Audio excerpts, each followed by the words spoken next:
Shabbat Shalom. You know that scene in Top Gun? No, not the volleyball scene, but the guy's up in the tower and the jet flies by and he's holding the coffee and it comes so close to the tower that he spills coffee all over his shirt. That's been my week. Like Sunday, Monday, Tuesday, Wednesday, Thursday, Friday, boosh, gone. And then here I am, coffee all over my shirt. Can't believe another week has gone by. And I was kind of feeling down all week. There's been a lot of people on my admin team talking to them. They've been kind of down as well. Maybe it's just the post-Passover blues. I don't really know. But I worked hard this week and I get up. It's dark out now. We're on, we had a preparation day. We're going into Sabbath and it just brings my spirits up. This has become my favorite day of the week. Years ago, it became my favorite day of the week. And I just don't get it. How so many individuals out there just how they see the Sabbath as a curse. I don't get it, or bondage or whatever. I'm glad to be here. I'm glad you guys are as well. I hope you guys are happy to be here. Do me a favor. Let me flip over here real quick. Where are we right now? This is my Patreon page, and just do me a favor. If you haven't already, pray about it first, but please support this ministry. Please ensure that this can continue. I need everybody's support to make this happen. I hope to be around for many more years, 30 years, Yah willing. I mean, I hope to be around leading people to having these Bible studies, leading people to the truth of Scripture and talking about all sorts of conspiracy theories, and hope to go through it with you guys. And there's many different options you can look at here. There's the $5 a month, the $15 a month, the $20 a month. That's sold out, but the $30 a month, the 50, 70, and it goes up 100, 150. And you could see those there.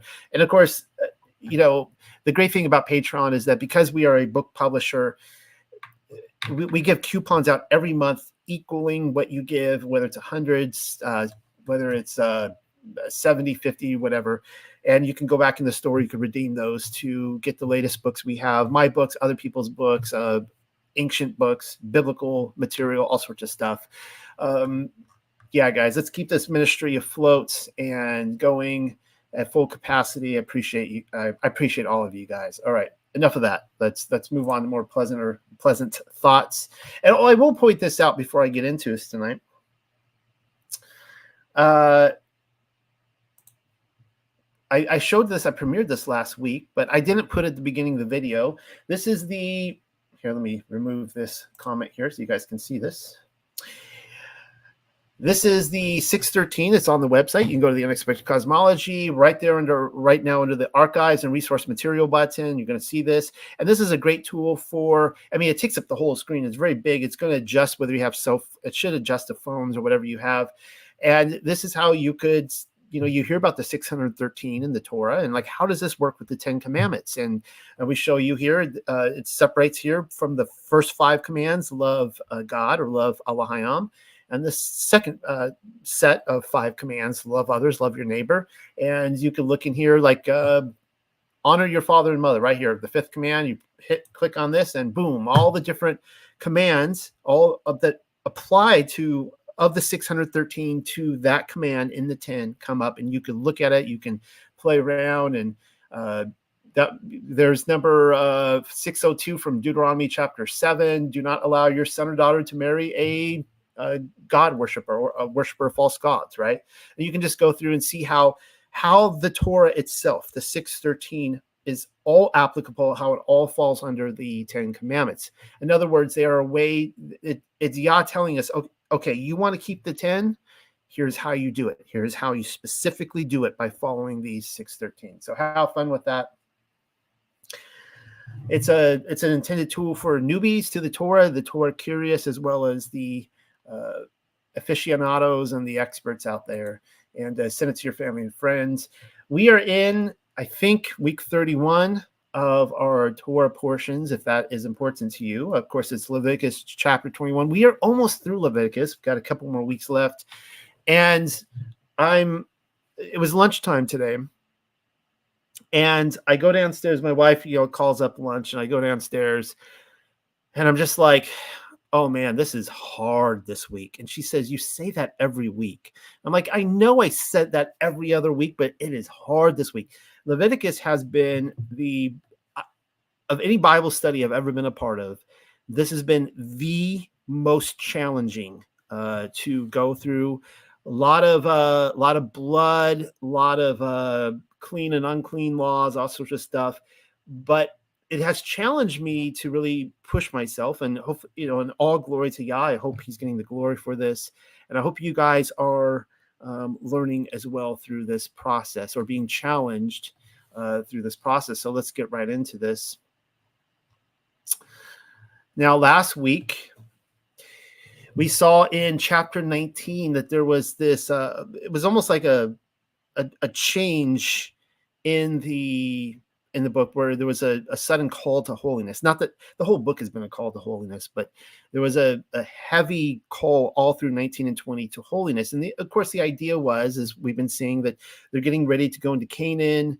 The idea is that they were supposed to leave Egypt and be out in the wilderness for 2 years, while Yahuwah had them prepare the tabernacle, build it, give them the commands, the 10 commandments, the basic commands, and be like, okay, we're going to go into Canaan now. Now, when we get to Numbers, we're going to see the tragedy, the turn of events, where they now have to wander through 40 years.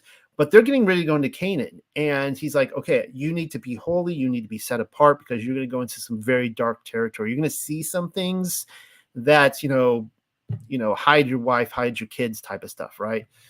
Cover their eyes.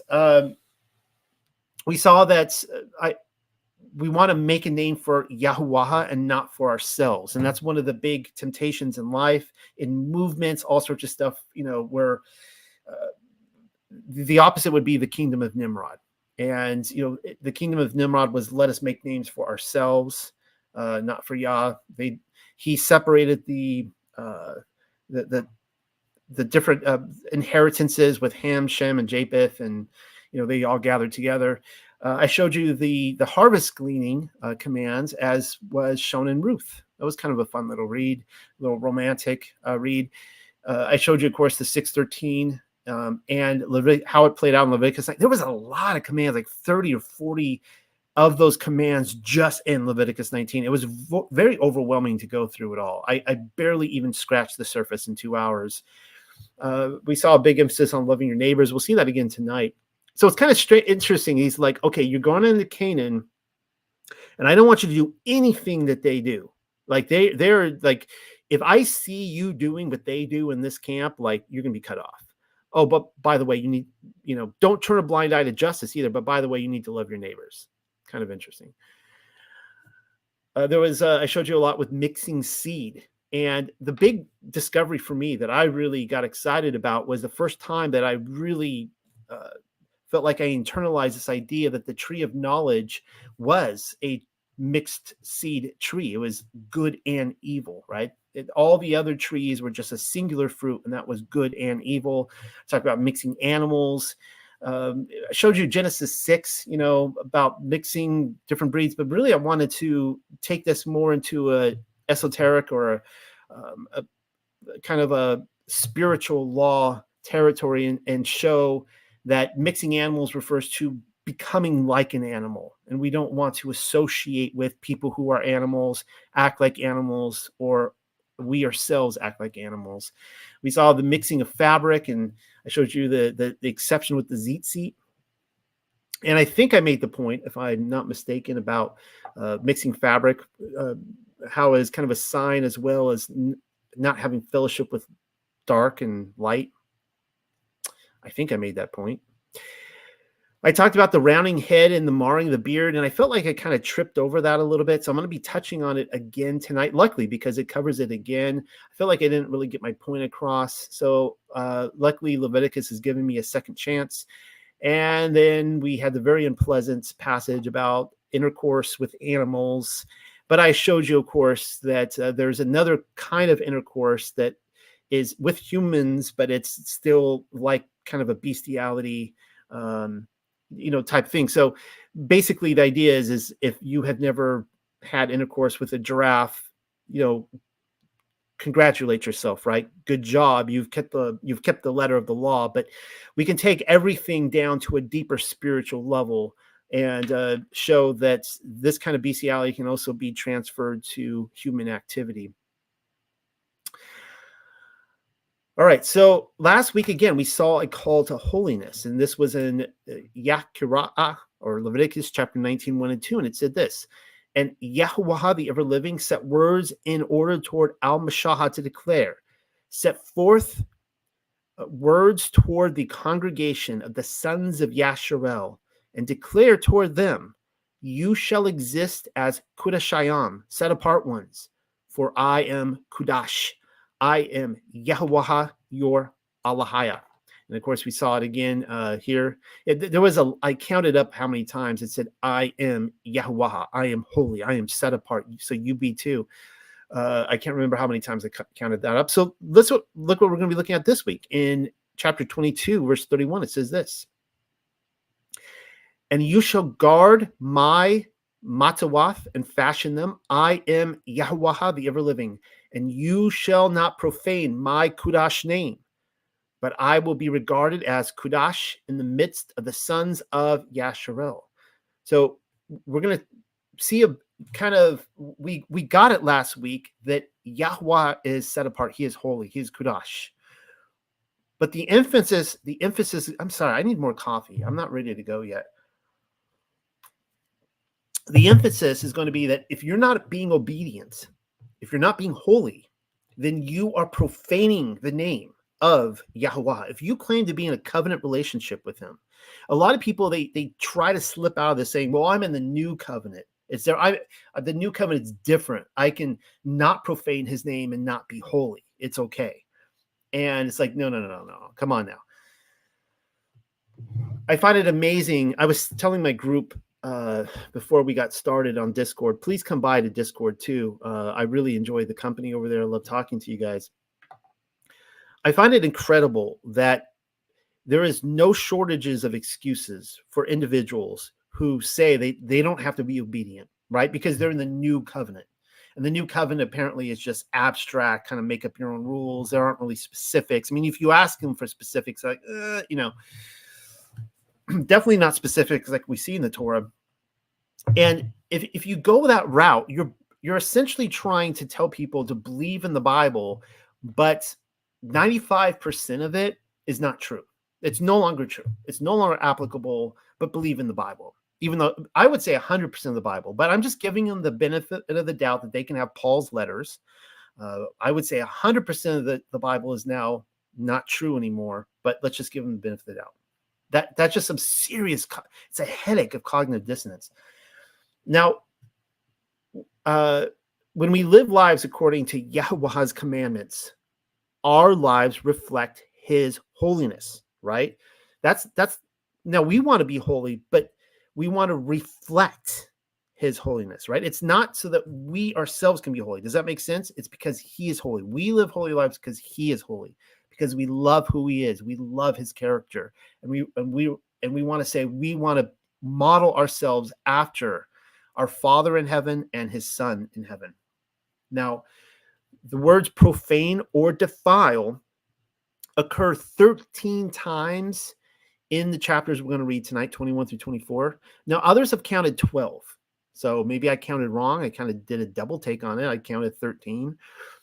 The name of Yahweh occurs a whopping 72 times just in the chapters we're going to read tonight. Now, others have counted 81 times.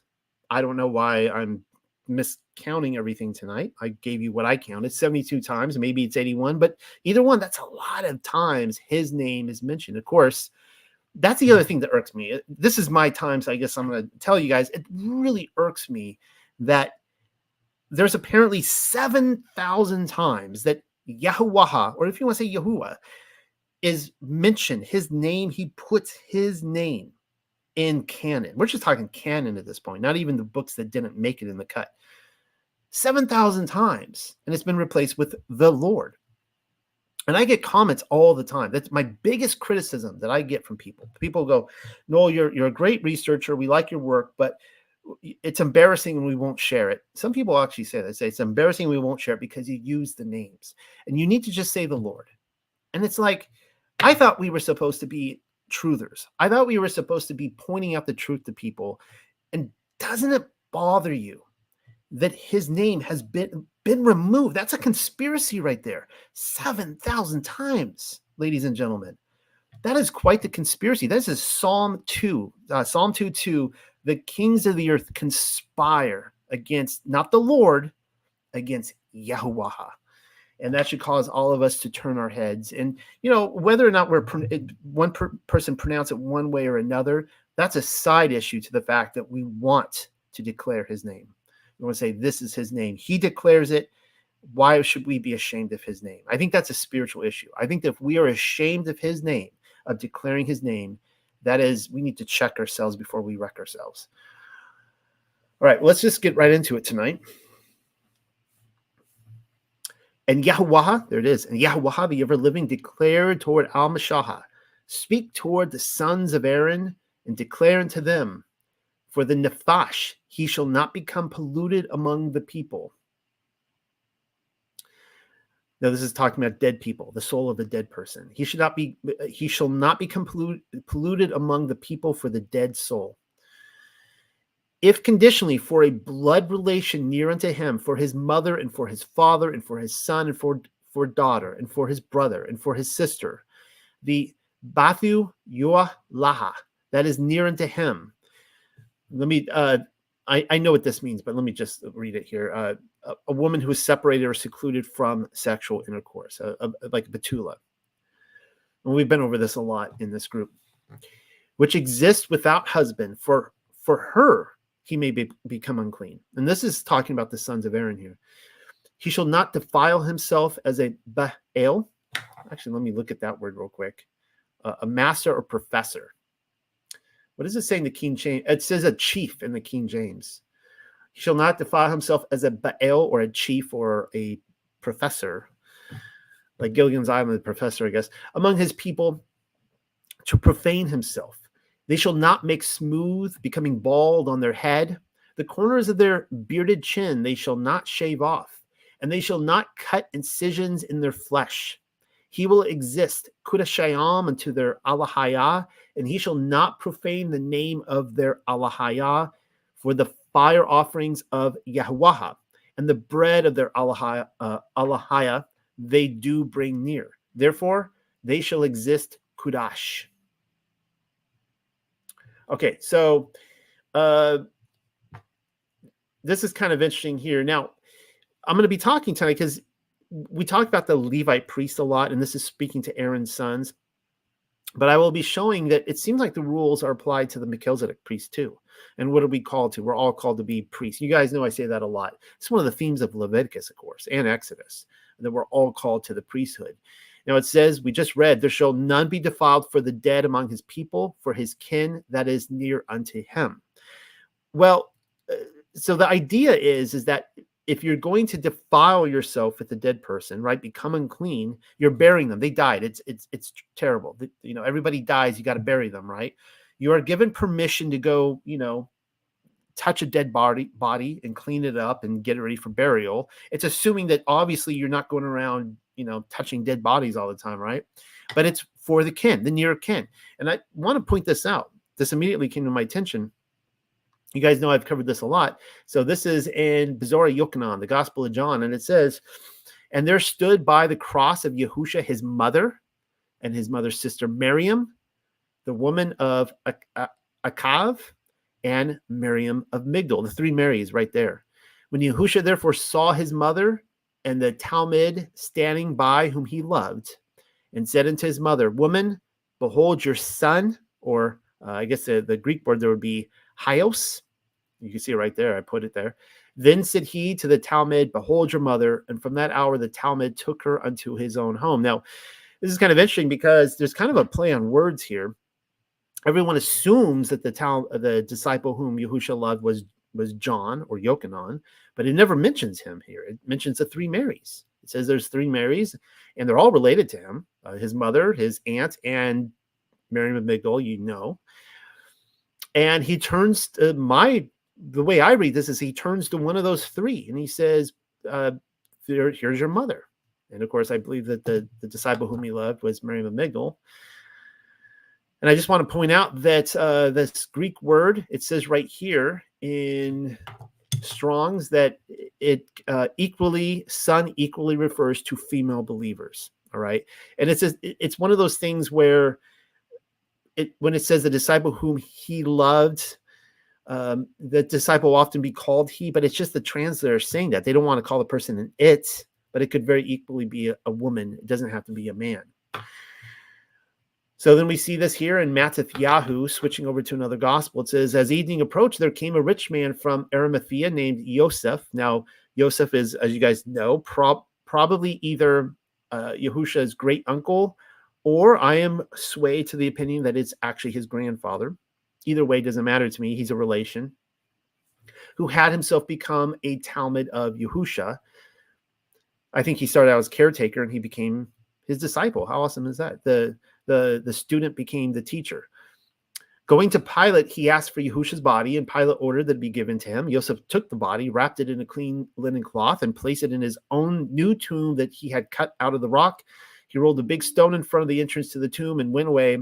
Miriam of Magdala and the other Miriam were sitting there opposite the tomb. Now, I'm building the case that according to the Torah, now we don't see all his other disciples there. They're not there. And a lot of his disciples, they were cousins, that kind of stuff, but they weren't close kin. And I have constantly made the case that everyone there is very closely related to him. Everyone.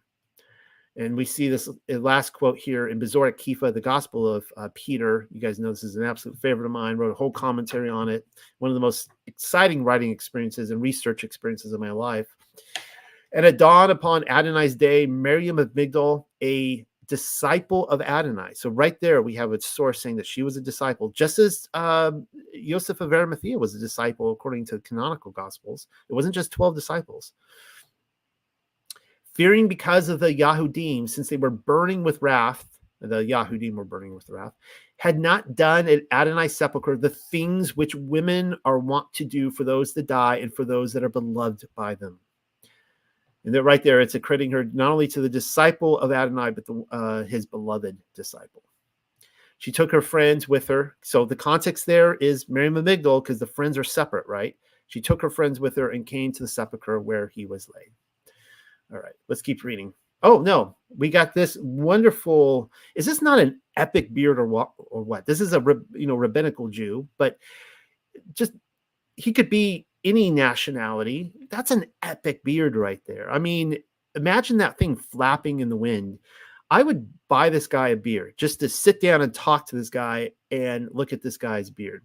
Now, the reason I'm showing you this is because we just saw a scriptural reference again for the second time within a couple of chapters about not cutting the corner of your beard. Unfortunately, I didn't get enough time in the study this week. I wanted to show you guys another Jewish group. There are multiple, different Jewish groups. It's not all just rabbinical Judaism. There are non-rabbinical groups where they define the Torah. They don't go by the Talmud, and they define it that you can actually be beardless. They actually will shave their face, and they say that's perfectly acceptable. So it's helpful to see that there are different Jewish groups out there who do not just go by the rabbinical model. Now, I want to be very careful with my words because I don't want to offend anybody. If there are, you can see I have a beard, but it is not this awesome and epic. I mean, this guy is incredible beard. If any guy has a beard like this, I will buy him a beer, sit down and just talk to him. But there are, for those of you who believe that are of the conviction that you are not to ever take scissors or razors to your face in any way, shape, or form, Yah bless you. Those are your convictions. And we all have to read the Bible and do what we think it is telling us to do, right? So anyways, epic beard. Here's a couple more. And this guy over here on the right, he's got I couldn't figure out his denomination. I saw him online, and he's got a cross. It doesn't look like a Church of Jerusalem cross. It doesn't look like many crosses I'm familiar with. And in fact, it shows Messiah on it. I don't think he looks Catholic to me. So I'm a little confused by this guy's denomination. Nevertheless, it's an epic beard, right? It's amazing how like beards come in all shapes and sizes, right? If you were to go without trimming it, some guys would be like this. It'd be kind of short and stubby, but then you got guys on the right. It's this really long flowing beard. Really, really interesting. They come in all shapes and sizes, just like people. What we just read tonight, they shall not make baldness upon their head, neither shall they shave off the corner of their beard, nor make any cuttings in their flesh. Now, again, the context of this seems, it's repeated from last week. And once again, the context is with dead people. The command is you're burying, this is to the sons of Aaron, you are burying a loved one. Better not be shaving your beard or cutting the corners of your beard when you do this. That's really interesting. Why is it the only time we see commands about not shaving off the corner of your beard is around dead people? Something to consider. So I myself am of the opinion, I think that the beards are awesome. They're a sign of elderly people, and it's almost like when you go through history, people attach themselves to different times in history. And I was having great conversations with my friend Dave, and we were talking about how the commands of how a man is not to dress as a woman and a woman is not to dress as a man. Interestingly enough, though, men through all of history wore like togas or kilts or whatever, different loins, I guess, right? And we were like, I don't know, like, are men supposed to wear pants today, right? That's not how people dress, not how men dressed all through history. And everyone is going to kind of find a different place in history where they feel most comfortable and go like, that's the model of masculinity or femininity I want to attach myself to. And I say that because, with the beard, right? You don't see the Bible say criticizing, maybe if someone can make a case, they were criticizing the Romans or the Greeks because they like to shave a lot, right? They like to have clean faces. Were they criticized for that? I don't know. So I showed this to you last week, and this is what I think it's talking about. When it's talking about marring the corners of your beard, I think it's talking about doing it for spiritual purposes, to worship a god, to worship the dead, something like that. And there are cultures that do this. Now, I'm going to skip some of these passages here I went through last week, where you see that there are specific groups that were criticized for cutting their beards, but it was always in the context of doing it in the temples to their gods. So it wasn't like they were criticized for going to the barber pole. They were criticized for doing it in the temples. Again, something to consider. And this is how I perceive it. Now, there are no commands in Scripture to not elongate your earlobes.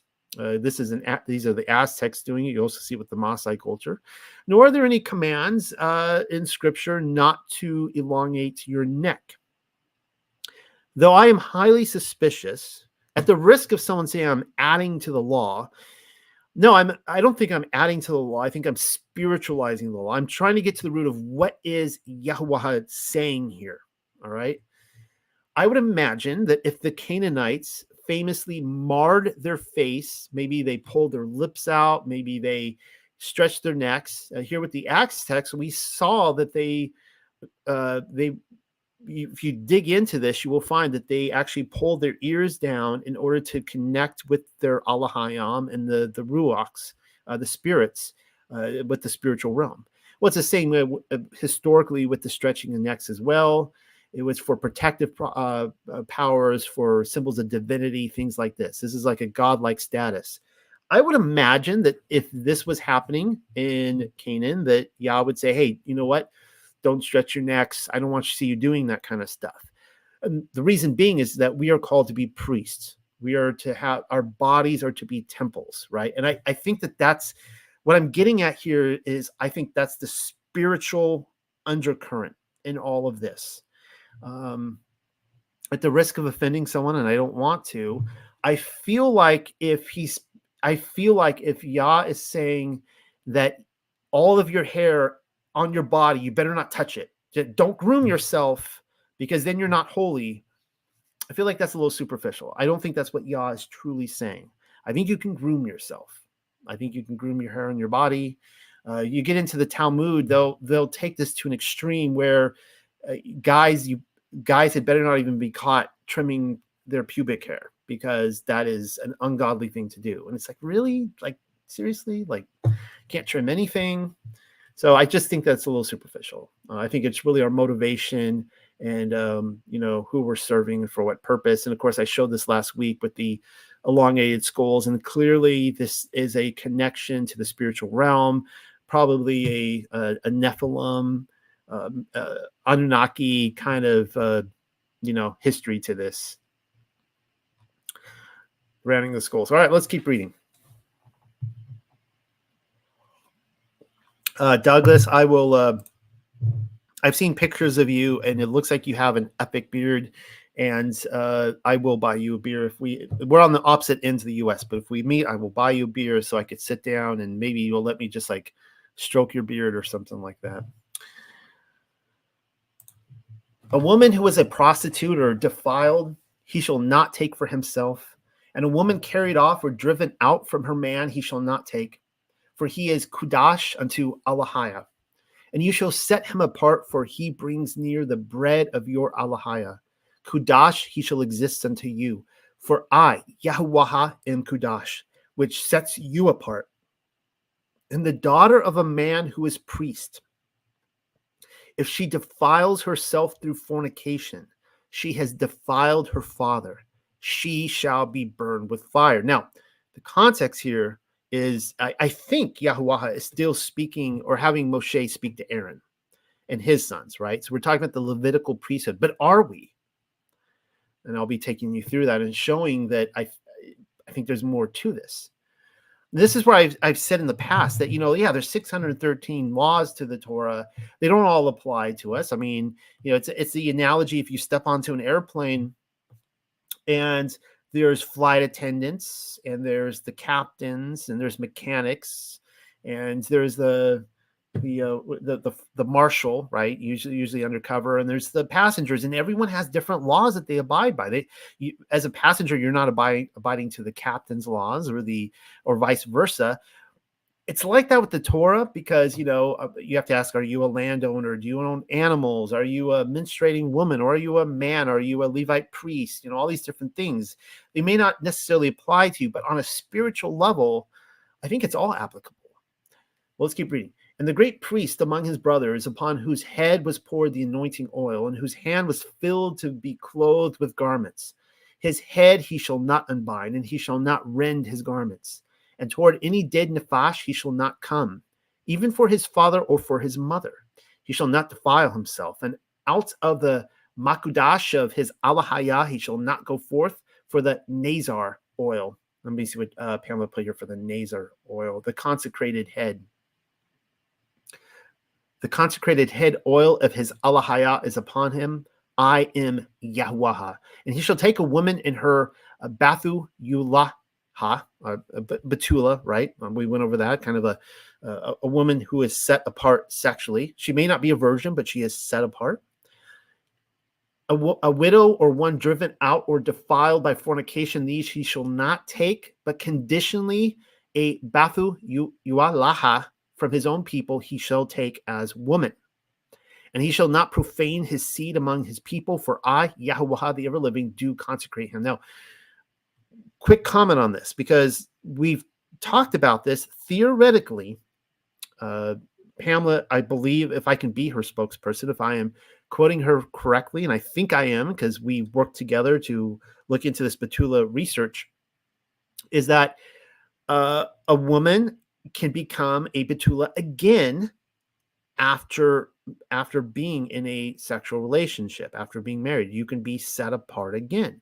We saw one such instance with Anna in the New Testament, who she was an older woman. She is married. She was a widow, but she was set apart as a Betula at the temple.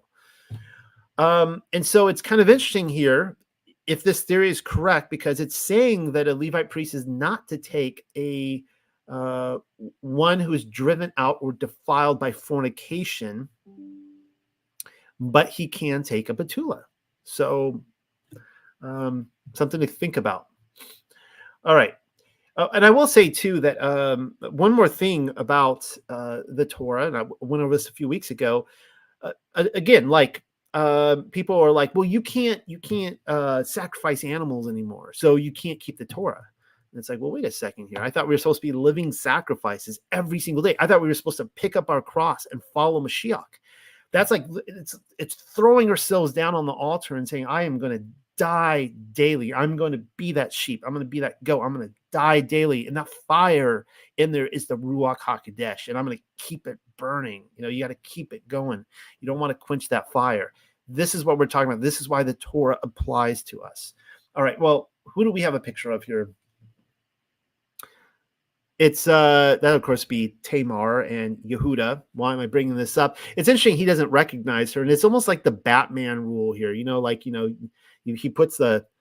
covers his eyes, and nobody knows he's Bruce Wayne anymore. Apparently, she covers her eyes and can't tell that she's Tamar. But Tamar, the priest's daughter, and this is where I want to kind of theorize on how this. Talking about a priest's daughter, it's applicable to way more people than just the Levites. It says this in the Aramaic Targum, Genesis Aramaic Targum, chapter 14, and Melchizedek, who was Shem bar Noah, the king of Yerushalayim, came forth to meet Abram and brought forth to him bread and wine. And in that time, he ministered before Eloha. Now, a lot of people are going to criticize this and say, oh, this is the Targum. This is part of the Talmud. And they're, they made Shem out to be Melchizedek, and he never was. Well, think about what they're saying, though. Think about what they're saying. This is one of the things that does amaze me about what I can find in the Targum, is that they're saying that this rule of a priest's daughter actually applies to more than just a Levite.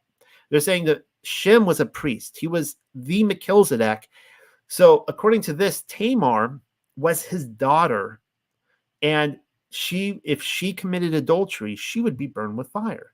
Well, I want you to think about this. If Yahushua HaMashiach is a Melchizedek, he's our high priest of the Melchizedek order, and we are all to be Melchizedek priests.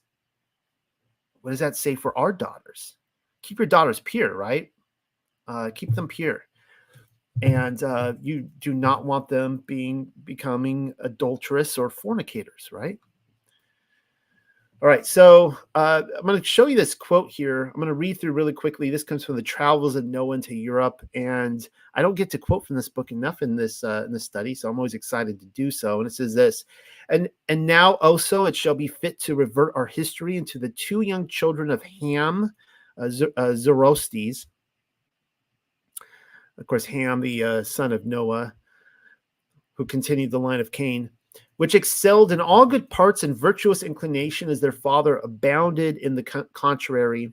And that was that Osiris, before spoken of, the adopted son of Dionysus, king of Libya, and Isis, his sister, the fairest and best accomplished damsel in the world, whom afterward he took to wife and married, with whom he had also the kingdom and principality of Mitzrayim. Now, this is saying that the original, this is amazing, because this book is showing how all the sons of Ham, they went and became all the different gods, and they were just, they were usurping thrones, and they were basically taking the what we would know as the religion of the Watchers, and they were instituting them, and they were overthrowing Yahweh religion. And we could see in all the Greek mythology and the different mythologies how they were corrupting, I believe, the Sethite religion. I've said that many times, how you see corruptions of the Ruach HaKodesh all throughout, and so on and so forth.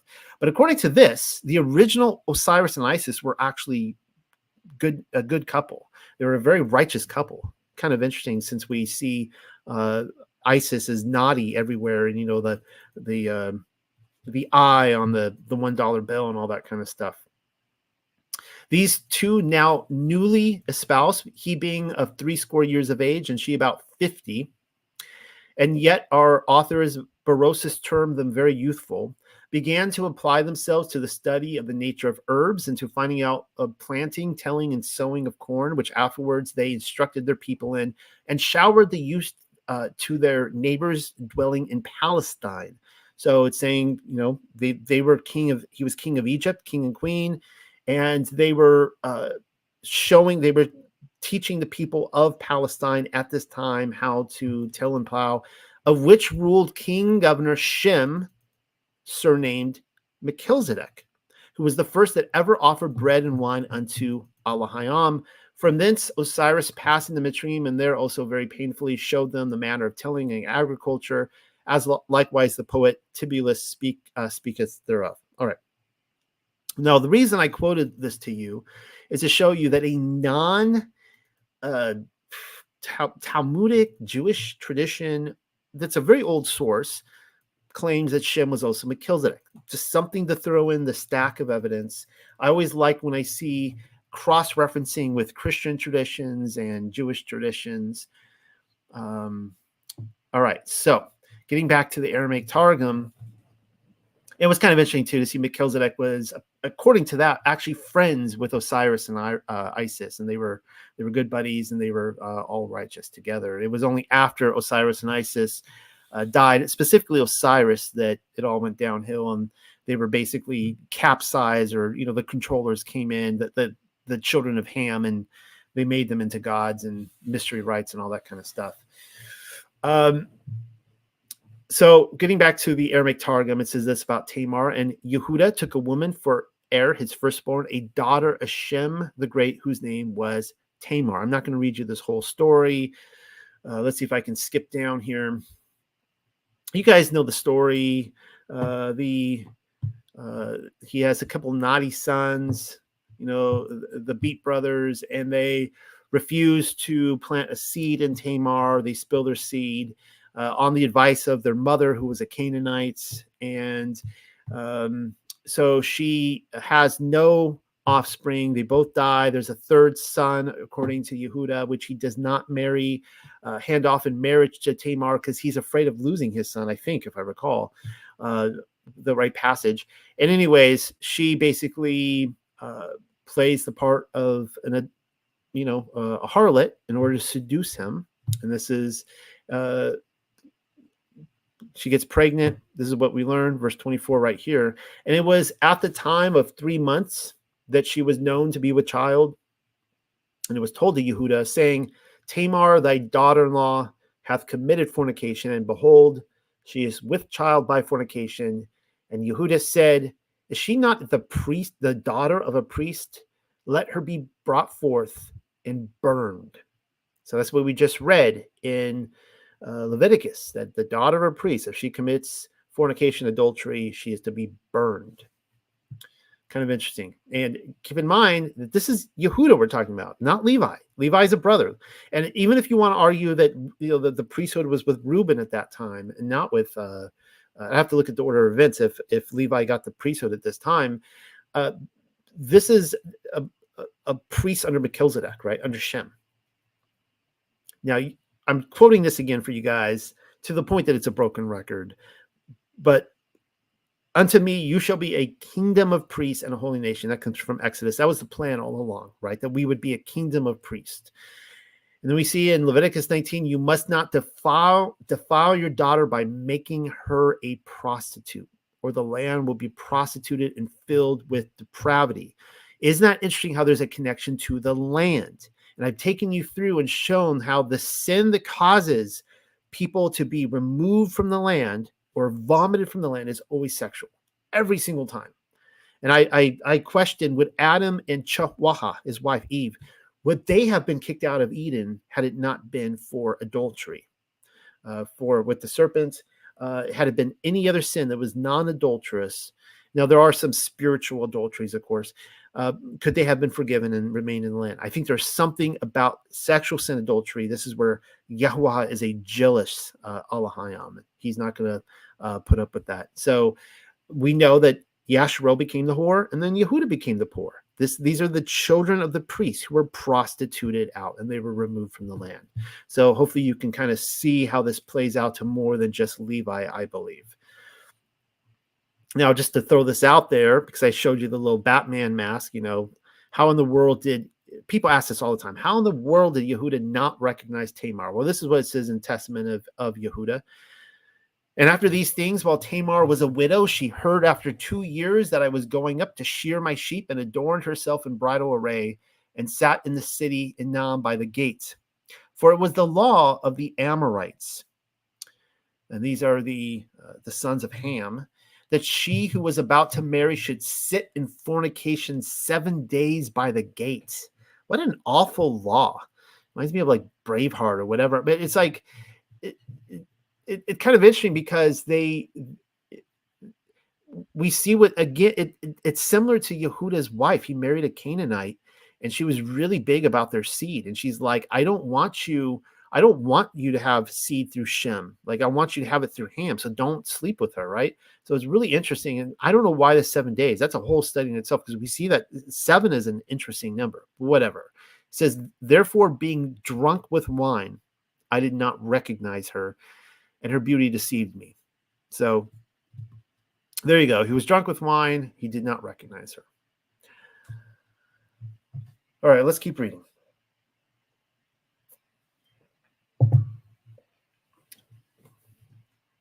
And Yahuwah, the ever-living, set words in order toward Al-Mashahah to declare, set words in order toward Al-Aaron to declare, a man from your seed throughout the circuit of the generations which exists with a spot or blemish upon him shall not approach to bring near Lakam of his Alahayah.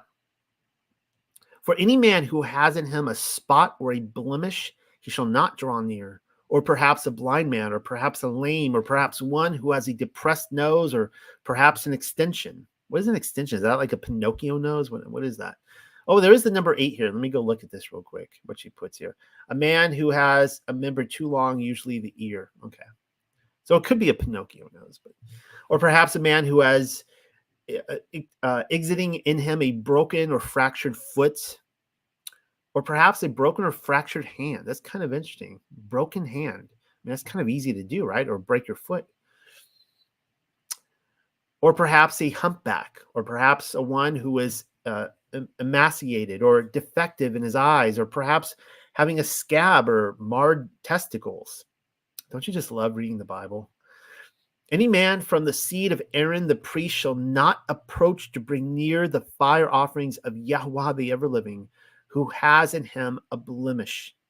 He shall not approach to bring near the lakam, that would be the bread, unto his alahayah. He shall eat lakam. It reminds me of like in Lord of the Rings where they call it the lamba bread. I always think of that. He shall eat lakam of alahayah from the most set apart, and a portion from the kudashayam.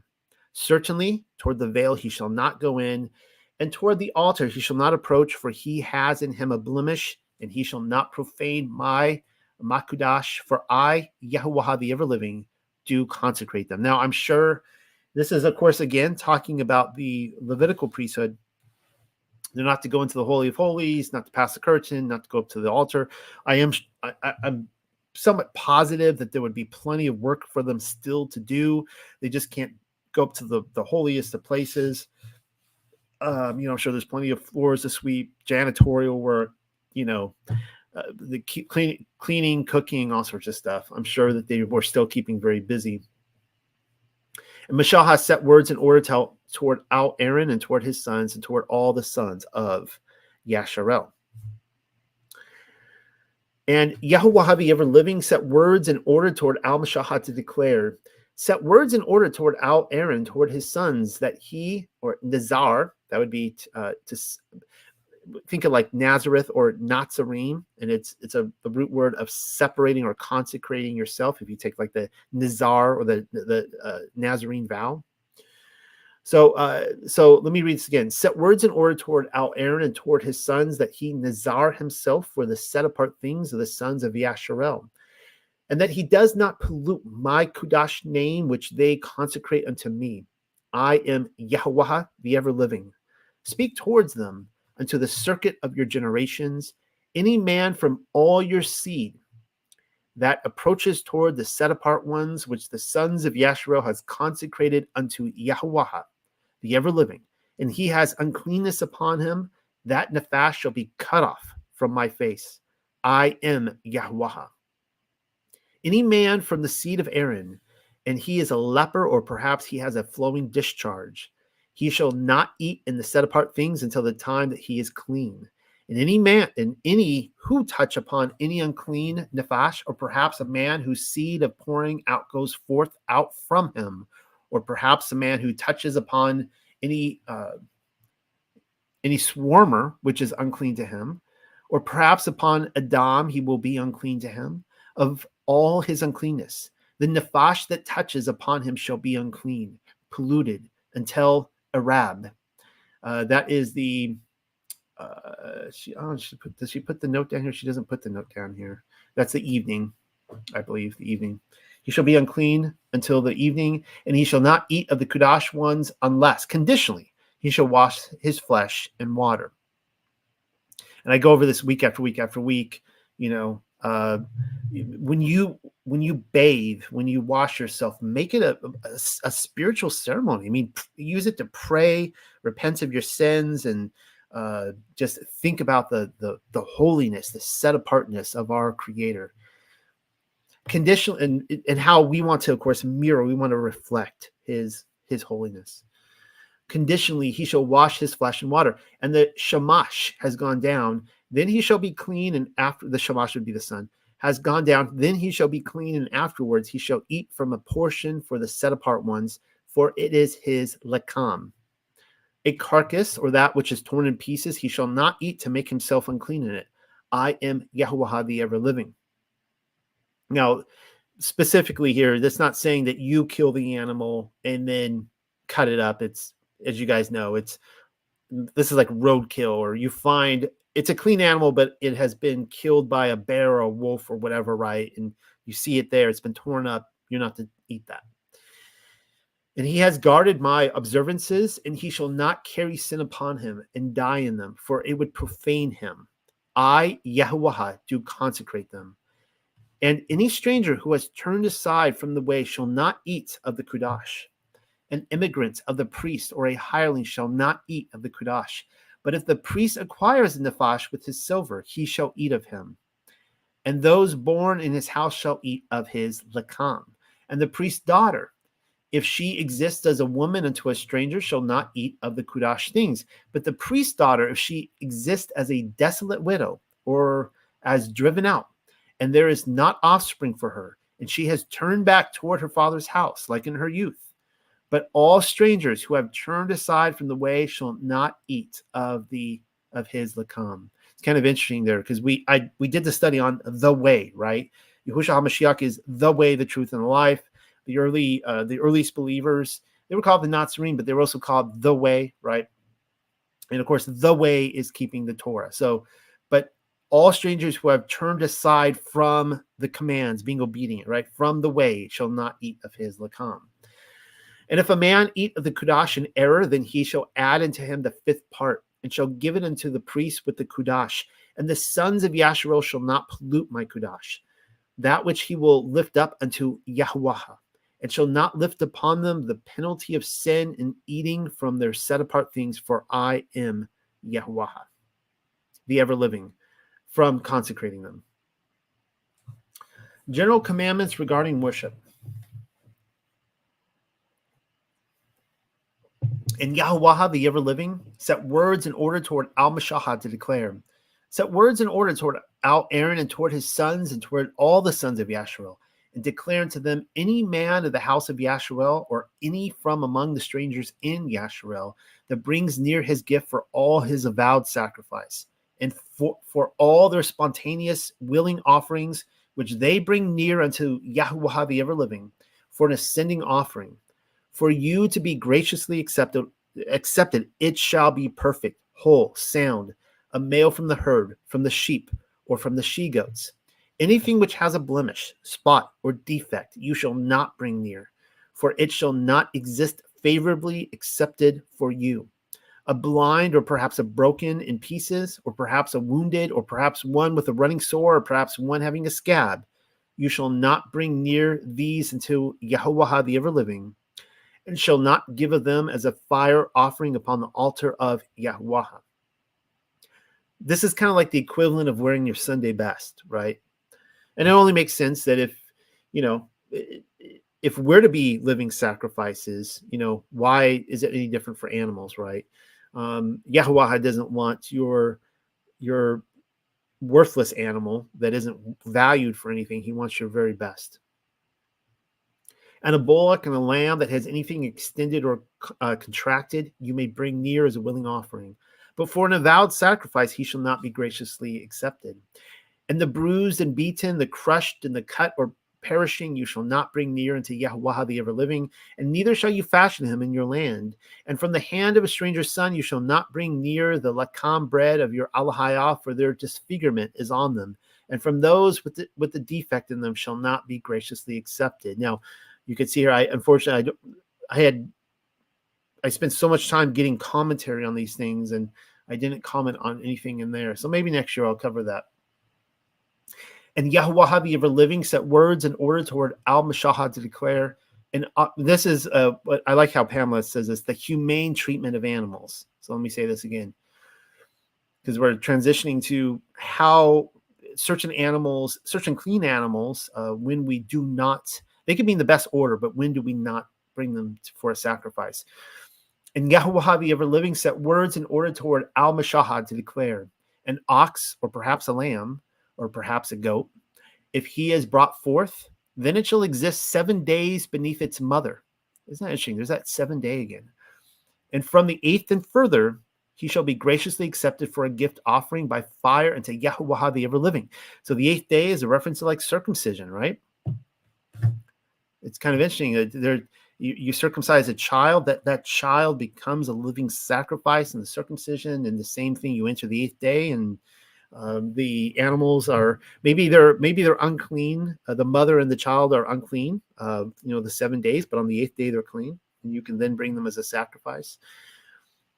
But an ox, or perhaps a lamb, he and his offering you shall not slaughter in 1 day. And when you slaughter a sacrifice of thanksgiving unto Yahuwah, the ever-living, of your own good will shall you sacrifice him. On that day he may be eaten. None shall remain from any portion of him until daybreak. I am Yahuwah the ever-living, and you shall guard my matawath, fashion them. I am Yahuwah the ever-living, and you shall not profane my Kudash name, but I will be regarded as Kudash in the midst of the sons of Yasharel. I am Yahuwah, consecrating you, that caused you to go forth from Arat, or the earth of Mitzrayim, to exist for you of Allahayam. I am Yahuwah the ever-living. A lot of Yahuwahs in here, as I mentioned. Now, what are we looking at right here? Doesn't that look delicious? This, of course, looks like a horror film for the vegetarians out there. This sure did make me hungry. I was looking for the perfect picture of a hamburger that didn't have bacon in it, because, you look at it's like, oh, come on, why do you have to ruin this with bacon? I could have told you it was beef bacon, but we would have known that it was pork bacon. And I mean, this egg, let me tell you guys, I learned about the art of putting an egg in a hamburger in France. And they also put them on pizza there, and they cook it on there, and you put the roller over the yolk, and it spreads out at all. It's just so amazing. And we do not make hamburgers in my household anymore without eggs. And why am I showing you this? This is not a commercial break. This is commentary, believe it or not. Now, hopefully he doesn't mind me pointing him out. Michael and his wife, Stephanie, they were so wonderful. They actually, we're very short of money now. We have scraped the bottom of the barrel. We have no cash left because we paid off our house, and we have no more debt, which is great. And, now we're living off the ministry. And they gave us a gift certificate to a very nice restaurant in downtown Charleston that was like a farmer kind of table restaurant. And they had the most amazing burger, just like this. I mean, it was like with the egg, and it was so good. So we just read the section about how you are not to separate the mother goat, lamb, ox, whatever, from the baby for the first 7 days. And on the 8th day, you can then do that, right? Well, And here we have a very adorable picture of a goat, and I'm assuming that's the goat's two kids. It looks like they're twins. I'm calling this section Mother and Offspring When Texts Collide. Now, if you did happen to catch my Q&A last Wednesday, I answered the question from a longtime listener and reader who asked, what I read a lot of different books, and what do I do when, you get these two texts together and they disagree with each other? And this is one of those parts where I read you from a text, the Aramaic Targum, and it disagrees with the other text. And in this instance, I do not agree with the Aramaic Targum. I go for the text that gives me the most light, isn't the most dimly lit. And this is what we read in Deuteronomy. You shall not boil a young goat in its mother's milk. You could say a kid in its mother's milk. And I take that to mean literally, you don't boil an actual kid in the actual milk of its mother. Now, I would, I guess at any point really, but we just read about, the separation, right? So this is what the Aramaic Targum says in the same passage in Deuteronomy 14:21. So let me read this again. This is what the Masoretic, Hebrew Masoretic text says. It'll be interesting to see what how Pamela translates it once we finally get into the Paleo and Deuteronomy. But it says, you shall not boil a young goat in its mother's milk. Now, this is what it says in the Aramaic Targum. It shall not be lawful for you to boil, much less to eat, flesh with milk when both are mixed together. That's a very different translation.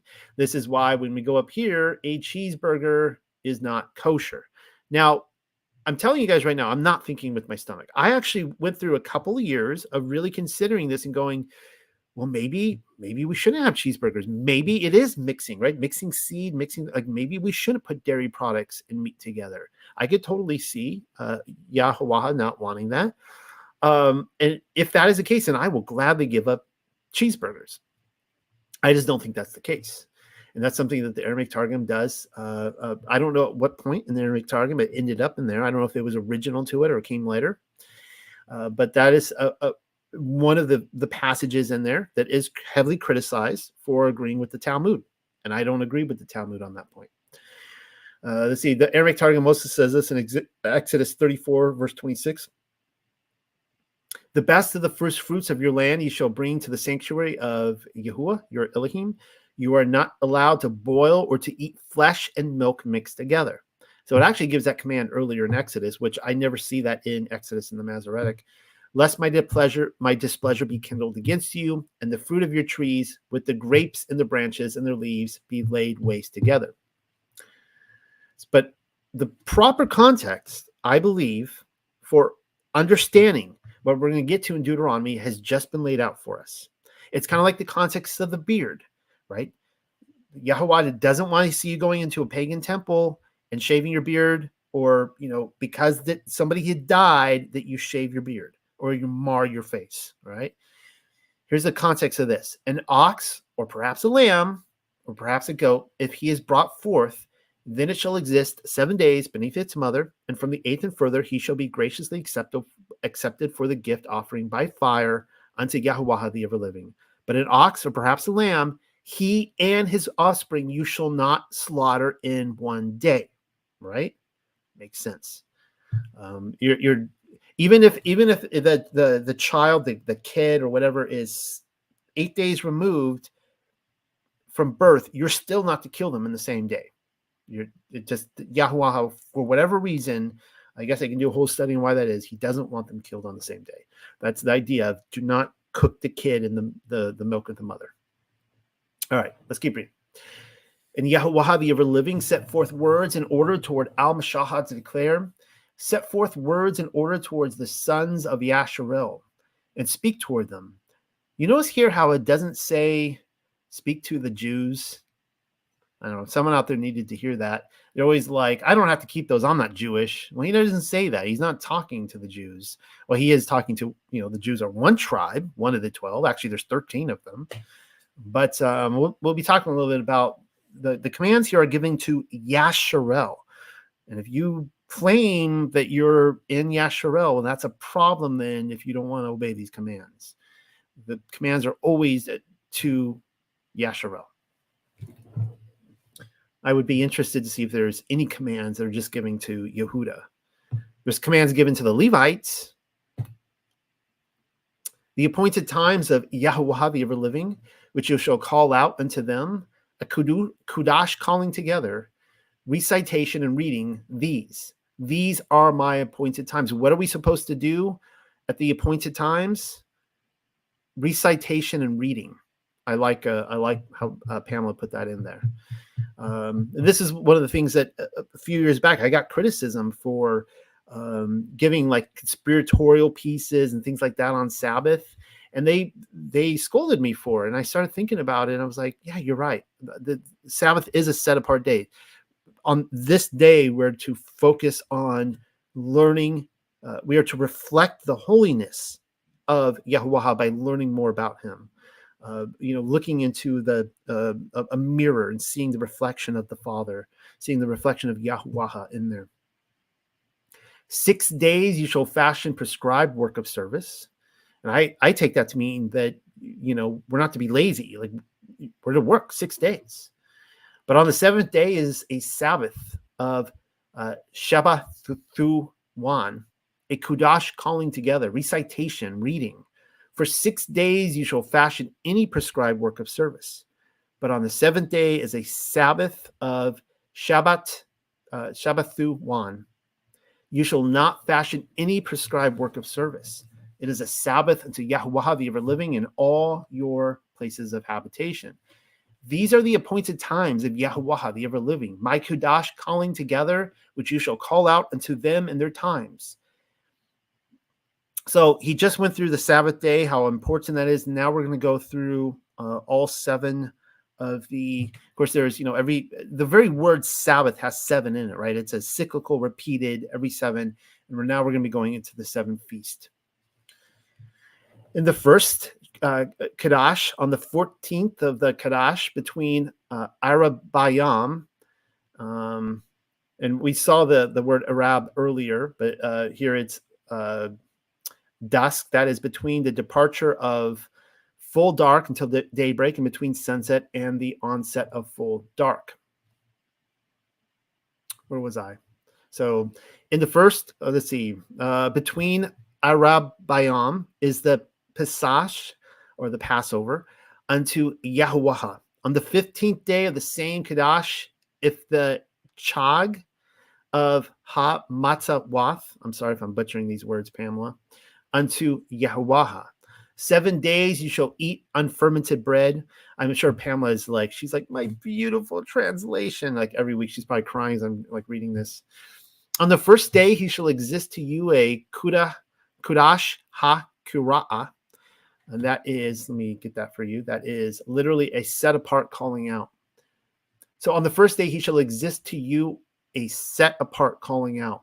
You shall fashion in him no malakath, which is the word particularly applies to work of an artisan. Okay, so no artisans. And you shall bring them near a fire offering into Yahuwah the ever-living 7 days. Upon the 7th day is a Kudash ma QURA. You shall not fashion any business or prescribed work of service.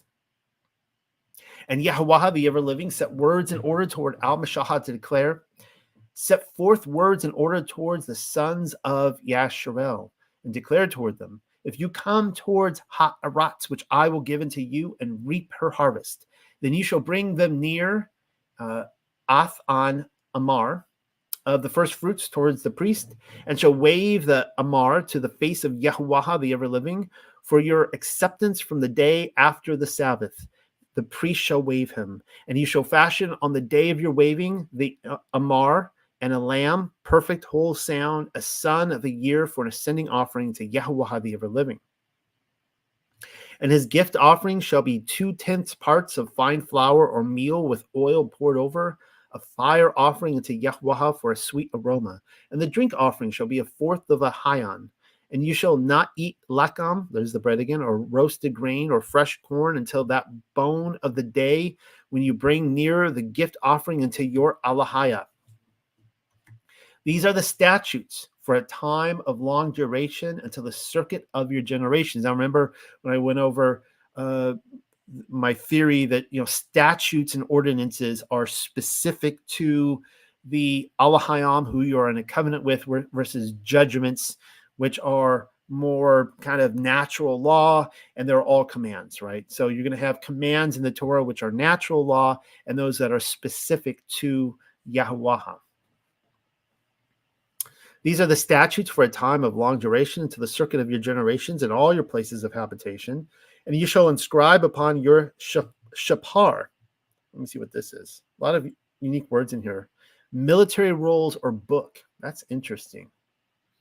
And you shall inscribe upon your military rolls or book for yourselves from the day after the Sabbath.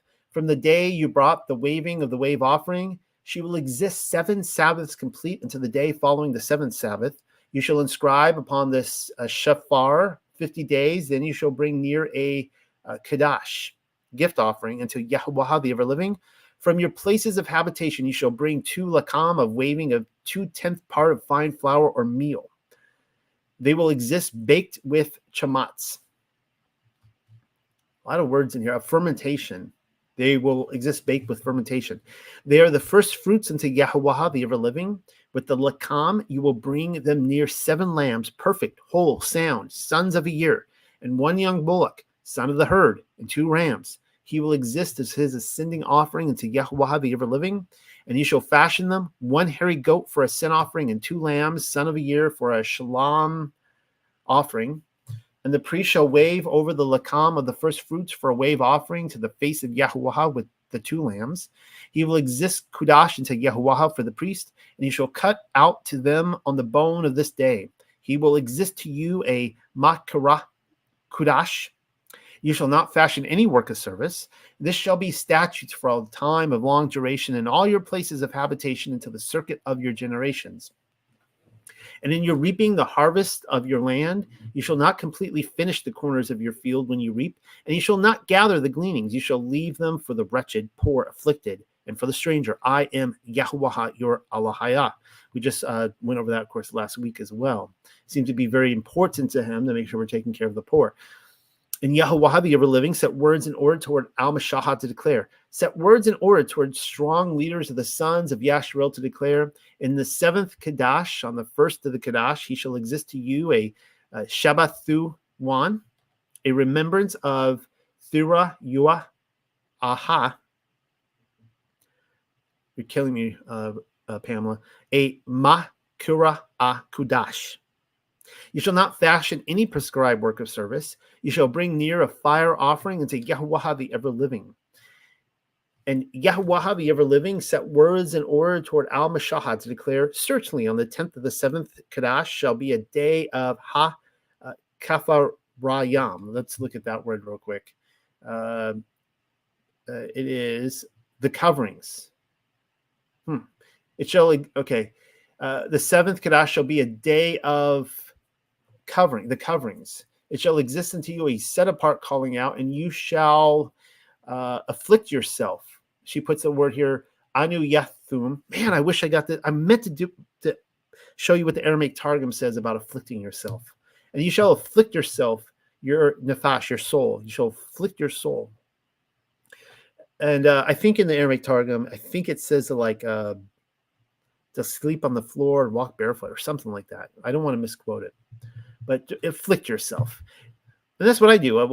I sleep on the floor. I don't sleep in bed that night. Of course, I don't eat food. I afflict myself. And bring near a fire offering unto Yahuwah the ever-living. And you shall not fashion any prescribed work of service on the bone of that day, for it is the day of Kafar Rayam. Or the day of the coverings, to make a covering atonement over you unto the face of Yahuwah your Alahayah. This is talking about the atonement. For the nefash that does not anuha on the bone of that day shall be cut off from his people. And guys, it's all about repentance. That's the thing about all these. Like, if you're not like showing up and showing your face to Yahuwah and coming into his presence and being repentant and having a circumcised heart, you're going to be cut off. The cutting off here, it's talking about, I think, eternally. You go through life and you're snubbing these, you're snubbing the set apart days, the commands. And all ha nefash, which fashions any mala akaha, or any work of the artisan, this shall be statutes throughout the circuit of your generations in all your places of habitation. It shall be to you a Sabbath, a Shabbathu one, a great Sabbath observance, and you shall afflict your nefesh, your soul, on the 9th of the Kadash on Arab. From Arab until Arab shall be a Sabbath, a Shabbathu one, the Feast of Tabernacles. And Yahuwah, the ever-living, set words in order toward Al-Mashahah to declare, set forth words towards the sons of Yasharel to declare, on the 15th day of the 7th Kadash, this shall be a chag of Sakawath. This would be like Sukkot. For 7 days into Yahuwah. By the way, for those of you who, I got the King James right over here, you can read as well. For those of you who, ask me, like, how do I keep the feast? Well, this chapter right here takes you through it. I'm telling you guys, like, people get really afraid of these because they're so anthropological. They're so Jewish, right? Even though it says the sons of Yasharel, that's us, Israel, right? Not the sons of Judah, not the Jews. This is all about coming before Yahuwah on your face, like just get in your prayer closet. You repent of your sins. You remove the sin from your life. This is what he wants. It's really not that complicated as far as I'm concerned. On the first day shall be a set apart calling out. You shall not fashion any prescribed work of service. 7 days you shall bring near a fire offering unto Yahuwah the ever-living. And this is, of course, the fall feast Sukkot. 7 days with an 8th grade. On the 8th day shall exist a set apart calling out or a convocation unto you. And you shall bring near a fire offering unto Yahuwah. It is an assembly of the people. You shall not fashion any malakaha abadaha therein. Or as it says in the King James, you shall not do servile work therein. These are the appointed times of Yahuwah, the ever-living. The first year we kept the Torah, we were just botching these. I mean, we were kind of filled with fear, and we're like, how do we do this? And we were like, oh man, we worked through it, and we didn't know it was that day. Some people get this faster than others. You got to give yourself grace period. It's a learning curve for all of us if you are new to this. And, give yourself some grace, and, you slip up a little bit, but with each turning year, we get it down better and better and better. And it's hard because, right, our fathers didn't teach us this. It's not in our culture. We're doing this just, trying to figure this out as we go along, trying to rediscover something that has been lost to us. These are the appointed times of Yahuwah the ever-living, which you shall call out to them as a set-apart calling out, to bring near a fire offering unto Yahuwah the ever-living, an ascending offering, and a gift offering, a sacrifice, and a drink offering, is the debar, proposed plan of a day upon his day, separate from the Sabbaths of Yahuwah, and separate from your gift offerings, and separate from all your avowed sacrifices, and separate from all your spontaneous willing offerings which you give unto Yahuwah the ever-living. One of the reasons that I keep to the 7th-day Sabbath, I don't go lunar Sabbath. Yah bless those of you who are lunar Sabbath. I don't, I want to respect all the different calendars out there if they are reading the Bible and they're coming to these convictions. But I read this, and it constantly talks about these high Sabbath days. They're separate from the Sabbath day. Constantly says they're and it's always like, well, wait a second. If these high Sabbaths happen to land on a Sabbath every time, the weekly Sabbath, as it lands on lunar Sabbath, it's like, why does it make a big deal? Because I'm already doing it. But it's like, no. You keep the 7th-day Sabbath and these additional 7 days. To me, it constantly cries out that they land on a different day than the 7th day. There's 7 of them that land on different days. They could, according to some calendars, they could land on the Sabbath, but one of the ones I'm looking at now, they actually never land on the 7th-day Sabbath. The Feast of Gathering In. Certainly on the 15th day of the 7th Kadash, when you have gathered in the produce of Arat, you shall observe a feast unto Yahweh for 7 days. On the first, a Sabbath observance, and on the 8th, a Sabbath observance. And you shall take for yourselves the fruit of adorning trees, hand-shaped branches of palm trees, and boughs of thick foliage trees. We're still in Sukkot, by the way, and willows of the streams. And you shall be joyful to the face of Yahweh Allahayakam for 7 days. And you shall observe him a festival unto Yahweh for 7 days in the year, a statute of to time of long duration throughout the circuit of your generations. You shall observe him in the 7th month. You shall settle down to dwell in Succoth. That's where we get, of course, Sukkot, for 7 days. All natives of Yasharel shall settle down to dwell in Succoth for the purpose and intent that the circuit of your generations may acquire knowledge. For I made the sons of Yasharel to settle down to dwell in booths upon my causing them to go forth from Arat Matzarim. I am Yahweh your Allahaya. Isn't that interesting? I really like that line there. It says that you are to do this for the circuit of your generations for the purpose and intent of acquiring knowledge. It's really interesting. And Mishaha set forth words in order concerning the appointed times of Yahweh the ever-living toward the sons of Yasharel. All right, so we just dealt with the appointed callings of holiness. We see this right here. These are the appointed times of Yahweh the ever-living, my Kadash, calling together, which you shall call out unto them in their set times. Why is this guy screaming at us? Please, somebody tell me. This is a little section I like to call, uh-oh, are you a Judaizer? Silly Gentile, the feast are for Yasharel and not the Jews. So, as I pointed out, time and again here it says, and Yahweh the ever-living set forth words in order toward Al-Mashahah to declare, set forth words in order toward who? The Judaizers? The Jews? No, the sons of Yasharel. All right, so, who do you see yourselves as? Are you a child of Yasharel or are you a Gentile? Right? A Goyim is just the other nations. It's the pagans. It's not who you want to be. It's not something to take pride in. You want to cross over and become a son of Yasharel. So now I was tired this week. I've dealt with a lot of people like this, screaming at me. I get it a lot. I worked hard this week. I was tired. And so I was trying to come up, the best I could with passages in the New Testament. I'm sure I could do many more, but I've shown a few here where the entire worldview of the New Testament, the writers of the New Testament, Paul, Peter, James, probably John, Yahushua HaMashiach too. Unfortunately, I don't have any quotes here from the side.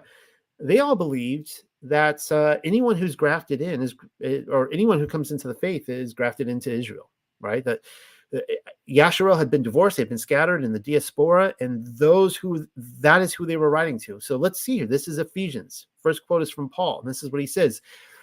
Therefore, remember that you once Gentiles in the flesh. That's interesting. Who are called uncircumcision by what is called the circumcision made in the flesh by hands. That at that time you were without Mashiach, being aliens from the commonwealth of Yasharel, and strangers from the covenants of promise. So you're aliens from the commonwealth of Yasharel. You're not aliens from the commonwealth of Yasharel anymore. That's interesting. You're no longer strangers from the covenants of promise, having no hope and without Allah Hayam in the world. So if you're not in Yasharel, then you have no hope and you're without Allah Hayam. But now in Mashiach Yehusha, you who once were far off have been brought near. Near where? To the commonwealth of Yasharel by the blood of Mashiach. Ephesians chapter 2. Galatians. I wonder if he's going to deal with the law here. And as many as walk according to this rule, peace and mercy be upon them and upon the Yasharel of Allah Hayam. Didn't sound too bad. Lucas 2:32 says this, a light. This is, of course, talking about the birth of Mashiach. The birth of Mashiach, he was a light to bring revelation to the Gentiles and the glory of your people, Yasharel. So the revelation is coming to the Gentiles to what? Well, the glory is not to the Gentiles. The glory is to the people, your people, your people, Yahuwah's people, Yasharel. That is, the Gentiles are brought into the light of Yasharel, because Yasharel was dispersed and they became the Gentiles. This comes from Romans chapter 9, famous passage, famous chapter. For I could wish that myself were accursed from Mashiach for my brethren, my kinsmen according to the flesh, who are Israelites, the children of Yasharel, to whom pertains the adoption, the glory, and the covenants, and the giving of the Torah, and the service of the giving of the Torah to Yasharel. He didn't say the Jews. He said Yasharel. The giving of the Torah, and the service of Alahayam, and the promises, whose are the fathers, and of whom, as concerning the flesh, Mashiach came, who is over all. Alahayam, blessed forever. Amen. That's why Mashiach came, for Yasharel. Romans 9, 3-5. 1 Corinthians 10. One more Paul quote before we move on to others. Moreover, brethren, I do not want you to be unaware that all our fathers, he's writing to the Corinthians. Well, who are our fathers? Were under the cloud, all passed through the sea. That's talking about the Sea of Reeds, or the Red Sea. All were baptized into Moshe in the cloud and in the sea. All right. So he's writing a letter to Yasharel there. Yaakov, or James, said, Yaakov, a bond servant of Alahayam and of Yahuwah, Yahushua HaMashiach. Isn't that interesting? He appears to claim that Yahushua HaMashiach is Yahuwah there, or Yahuwah. To the 12 tribes which are scattered abroad. Wait, what? What? Greetings. First Kepha says this. Kepha, an apostle of Yahushua HaMashiach, to the pilgrims of the diaspora. Well, the dispersed what? Well, there's only one dispersed group at that time. It was Yasharel. Revelation 3:9 says this. Indeed, this is Yahusha speaking to this particular church. I can't remember what church this is. Indeed, I will make those of the synagogue of Satan who say they are the Jews and are not, but lie. Indeed, I will make them come and worship before your feet, and to know that I have loved you. That's interesting. That's a reference to Yaakov, who was Yasharel, and his brother Esau. He hated Esau and he loved Yasharel. And he's going to have Esau. This is the Edomite prophecy, and I believe that the Edomite prophecy was fulfilled. I don't. The Ashkenazi is a different group. I don't believe that they are technically the Edomites. They might fulfill a kind of prophetic cycle, but the Edomites were in the first century. Those were the temple controllers. That was Herod. Those who actually killed Yahusha. Those are those who claimed they were Jews but were not. They were the synagogue of Satan. That was Esau. He hated. Yasharel he loved. All right. Let's talk about the weekly Sabbath. And before we talk about some of the others, I'll try to go through this really quickly. I feel like maybe there's someone out here who needs to see this. You guys have probably seen, I've written a couple papers on this recently, a couple videos. Is the Sabbath mentioned first? Because it is the most important. You know, they say that the Day of Atonement is the holiest day of the year. It is, but I personally, I'm thinking the Sabbath is the most important. The Sabbath is the only feast date mentioned in the Ten Commandments, for example. Now, I would say that all the other feasts are also covered under the Sabbath, but the Sabbath itself is the mark, right? Sabbath is the mark of Yah. And it says this in Exodus, it says, my Sabbaths you will guard, for this is a powerful sign between me and between you. It's the same thing as saying a mark, and he says, any who profanes, wounds, destroys, or breaks her shall be executed. They will be cut off. And he says, it is between me and between the sons of Yasharel. Of course, that's us. This will be a sign to a time of long duration. And of course, a sign is the same thing as a mark. And again, he says in Ezekiel 20, he says, moreover, I also gave them my Sabbath to be a sign between me and them. This is what it all comes down to, guys. This is why people hate the Torah. And it's a spiritual thing. You start keeping the Sabbath and you start eating clean, the rest falls in place. And they do not want to keep the Sabbath. Everyone's out there like, oh, I'm not going to take the mark of the beast. I'm not going to be deceived. The church is going to be deceived, not me. And I'm going to make all these YouTube videos warning people. And then you tell them about the mark of Yah, and they're like, yeah, I'm not keeping that. Of course, the mark of the beast is, I show you here in the Hebrew Revelation, this is a sign. It's the same word as we see in Exodus and Ezekiel and the others. And people say the mark, it's a sign that no one is able to buy or to sell unless he has a sign on his hand or on his forehead, or the name of the animal or the number of his name. And of course, we know that if you have the mark of Yah, you're not buying or selling on the Sabbath day. So you can only, taking the mark of the beast means that you could buy or sell, but taking the mark of Yah means you can't buy or sell. So that's just something, if you haven't seen that in my research before, this might be old for some people, but this is, I think, the most important of all the truer things out there, of everything, more important than the shape of the earth, more important than NASA lies, more important than all of that. The most important thing is not taking the mark and taking the mark of Yah. We say that Sabbath was at creation. Genesis or Bereshith chapter 2 says, thus Ha Shamayam and Ha Aratz of the earth were completed, the heavens and the earth, as well as their armies. And Allahayam rested at the seventh age from all the works which he had made, which is interesting. Pamela and I have talked about this. Was it 7 days or 7 ages? And she seemed to put in there that it very well could be 7 ages that the earth was created, which I think is awesome. I think that's a really interesting thought. And therefore, Allahayam, he did Barak the 7th day. And he did Kudash it, because he then rested from all his work, which Allahayam had arranged to do. Now, the reason I bring this up now is, first of all, of course, it's in the 10 Commandments. Okay, it's in the creation account. This is intended for all humanity, but there is no day and night on the Sabbath, the 7th day. It's really interesting, right? This has been long commented upon. It means it's the idea of eternity. It just goes on and on and on. The Sabbath never ends. I put it here, the note, no evening or morning, indicating timelessness. It's still, the Sabbath has not been done away with. Yahushua says, come to me, all you who labor and are heavy laden, and I will give you rest. I will give you Sabbath rest. People will take this and say, oh, of course, take my yoke upon you and learn from me, for I am gentle and lowly in heart, and you will find rest for your souls. For my yoke is easy, my burden is light. People are like, well, Yahushua or Jesus is my Sabbath rest, but keeping the Sabbath, that's too heavy of a burden. Too heavy of a burden. I know he says there that his yoke is easy, his burden is light. What does it say here in Hebrews? I love this. This is the most misquoted. This has to be one of the most misquoted passages of scripture ever. Like when you just sit down and actually read what it's saying. For people say, they will quote Hebrews, I don't have to keep the Sabbath because Jesus is my Sabbath rest, and I just rest whenever. I'll rest for an hour on Wednesday. I'll get 6 hours of sleep on Thursday. I'm resting. That's my Sabbath rest because I'm resting in Jesus, baby. He's my rest.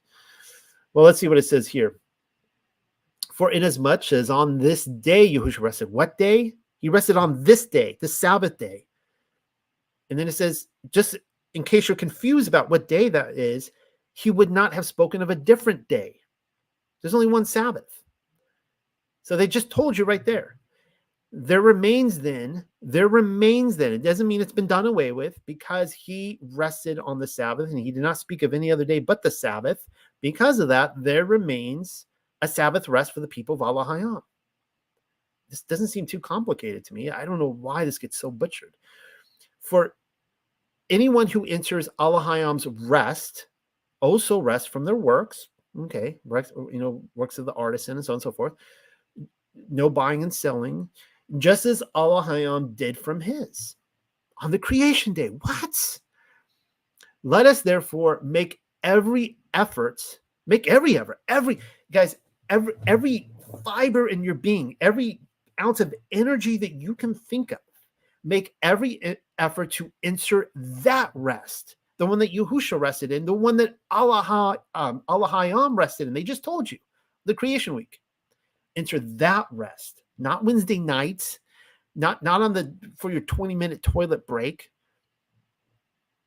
And get this: what happens if you don't make every effort to enter that rest? That no one will perish, mind you, by following their example of obedience. No, it doesn't say that. By following their example of disobedience. This is New Testament. This isn't me making this up. This is the Bible. This is what it says. Those who do not enter that rest are being disobedient. They are following other people's example. People are like, well, my pastor, well, yeah, follow their examples of disobedience. That's what it says. Guys, this is the Bible. And people just butcher this in Hebrews, and it makes so much sense, just straightforward reading. People are like, well, he's my bread and water. Well, I'm sorry, my Sabbath. I just butchered that. People don't say that. They say he's my Sabbath rest, but it's like, oh, you don't need to sleep? Well, because Yahushua is your bread and water too. He says so in Bezorah Yochanan, chapter 4 and verse. He's the bread of life and he's the water of life. So you don't need to eat bread and water too. How does that work? Teach me, breatharian. Teach me how it's done. The biggest opposition to Sabbath is misguided and inverted. This comes from Colossians. And I'll read verse 6 and then verse 16. Okay. People bring this up all the time. And it's just like, I just want to beat my head across the desk and be like, can we just use some deductive reasoning on this? Okay. He says right here, therefore, just as you have received Mashiach Yahusha as Adonai, continue to walk in him, rooted and built up in him. We just saw what Yahusha did. He kept the Sabbath, right? We are to walk as he walked. He didn't keep any other day, according to Hebrews, which many say Paul wrote that. Well, then let's look to the other most misconstrued passage. Therefore, let no one judge you by what you eat or drink, or with regard to a feast, a new moon, or a Sabbath. These are a shadow of the things to come. So people are like, oh, you can't judge me. Well, I can keep my Sabbath on Sunday. You can't. I can do whatever I want. And it's like, well, first of all, is that the Sabbath? Because it's not. But it's like, okay, what, you're keeping the new moon too? Is that what you're keeping? Oh, you're keeping you're keeping the feast. Is that talking about Christmas? Because this is the quandary that a lot of the truther Christians get into. They're like, oh, Christmas is pagan. Easter's pagan. You're not supposed to keep that. And it's like, well, now you're just judging people. Apparently, according to this, you're judging. You can't judge people you can't judge them for keeping Halloween. How dare you judge them? It's not talking about that. It's talking about those who are coming into Yasharel, and the Gentiles are judging them for keeping the new moons, the feast of Yahweh, and the Sabbath day, guys. Isn't that incredible? And then those who refuse to keep it, they're coming in and say, oh, how dare you judge us? Because no, they're reversing what Paul is saying here. Let no one judge you for keeping the Sabbath day. This is what we read in the Gospel of Thomas. Yahushua said, if you do not fast from the world, you will not find the kingdom. If you do not celebrate the Sabbath as a Sabbath, you will not know the Father. That's so powerful, man. That's incredible. I love that. Love it. Why will we not know the Father? Because that's in his very character. That's how he created the world and rested on the seventh day. It's his character. Of course, Yahushua HaMashiach, or Yahweh, was in a partnership with him. I think it was a father-son project. And a couple last ones here, and then we'll be moving on. My people are destroyed for lack of knowledge, because you have rejected the knowledge. And I get this one all the time. People, they find out how to keep the Sabbath, and they'll throw Hosea 4:6 at me. Oh, you're destroyed for lack of knowledge. If you had knowledge, you would know you don't have to keep it. Well, let's keep reading. They never finish this passage. I love this passage. I will also reject you, that you shall be no priest to me. That we're talking about the royal priesthood, right? We're all supposed to be a part of the royal priesthood. Why will they be rejected from the priesthood? Seeing you have forgotten the Torah of your Allahayam, I will also forget your children. This is why it gets to the point where people there's a whole movement of people now where they're not even quoting from the Old Testament anymore, because they know it's a losing argument, And then it becomes a problem that the New Testament's just quoting from the Old Testament, but they don't realize that. But that's the lack of knowledge. The lack of knowledge is the lack of the Torah. Those who have the lack of knowledge, they will be forgotten. They will be destroyed for lack of knowledge. They will no longer be priests, because they are not they are not being obedient to the commands. It's tragic. And I want to make the connection here that in Exodus, it says, you shall keep the Sabbath, therefore, for it is holy to you. Everyone who profanes it shall surely be put to death. Okay, now this is talking eternally too. You're going to be cut off from the people. You don't have the mark of Yah. And what does it say here in Revelation? If anyone worships the beast and its image and receives its mark on the forehead or on his hand, this is one of the ways you worship the beast. by going out and snubbing the Sabbath of Yahuwah. You're worshiping the other gods in doing this, doing whatever you do on the Sabbath in the world. And he too, that person will drink the wine of Allahayam's anger, poured undiluted into the cup of his wrath, and he will be tormented in fire and sulfur in the presence of the holy angels and of the Lamb, and the smoke of their torment rises forever and ever. Those who take the mark of the beast, don't take it. And of course, what's great in here is that this is my theme verse, Revelation 14:12. Here is a call for the perseverance of the saints who keep the commandments of Allahayam. That's the Torah, the commandments, and the faith of Yahushua HaMashiach. You can't have one, but you can't say, well, I have the faith of Jesus, so I'm good to go. I don't need to keep the commands. That's not what it says. If you are not keeping the commandments of the Father, it means you actually don't have a true faith. You have a fake faith. You have a fake in maybe a Greek, fake man god. It's fake. It's not the Messiah of the Bible. It's a made in your image, in the image of man, but it's not the true Messiah. You cannot separate Yahusha eternally from the commandments of the Father. Oh, one more quote from Paul. How fun. Brother, in my heart's desire and prayer to Allahayam for Yasharel is that they may be saved. So he's praying that Yasharel may be saved. And these are the Goyim, the Gentiles. For I bear them witness that they have a zeal for Allahayam, but not according to knowledge. What is this knowledge that they don't have? We just read what it is. For they being ignorant of Allahayam's righteousness, and that would be in the Torah. That's the ignorance. Remember our former ignorance, right? That we are no longer to be ignorant and no longer sin consciously, and seeking to establish their own righteousness, have not submitted to the righteousness of Allahayam. Does that not sound like modern Christianity? They're snubbing the Father's commands. They're snubbing Allahayam's righteousness, and they're seeking to establish their own righteousness. They're not submitting to the righteousness of Allahayam. Who says that Paul isn't awesome? I mean, this is an incredible passage. For Mashiach is the end of the Torah for righteousness to everyone who believes. Well, when you actually look up, actually this is a huge translation issue. They're always trying to butcher him. Is Mashiach Yahusha really the end of the Torah, like bye-bye Torah? That's like saying marriage is the end of your relationship. It's like the end of one of those Hollywood films of, oh, you say I do, it's the end of your life, story over. No, it's just the beginning. It's just the beginning of your relationship, a true marriage. You haven't even known each other until you get married if you're doing it right. So the way it should read is it is the goal, the finish line, or the outcome. The Torah is or let me read this again. For Mashiach is the finish line, the outcome, or the goal of the Torah. All right, so Feast of Tabernacles in the 8th day. Now, I'm quoting here from a book. Hope you guys are still with me, hanging in here. I'm actually getting really tired. I can't wait for my Sabbath rest. We're almost there. We're almost to my finish line. Talk about Mashiach as the end goal. Like I'm running that finish line right now. I can see it on my side. We've got about 20 minutes left, and then I'm going to be into my Sabbath rest. All right.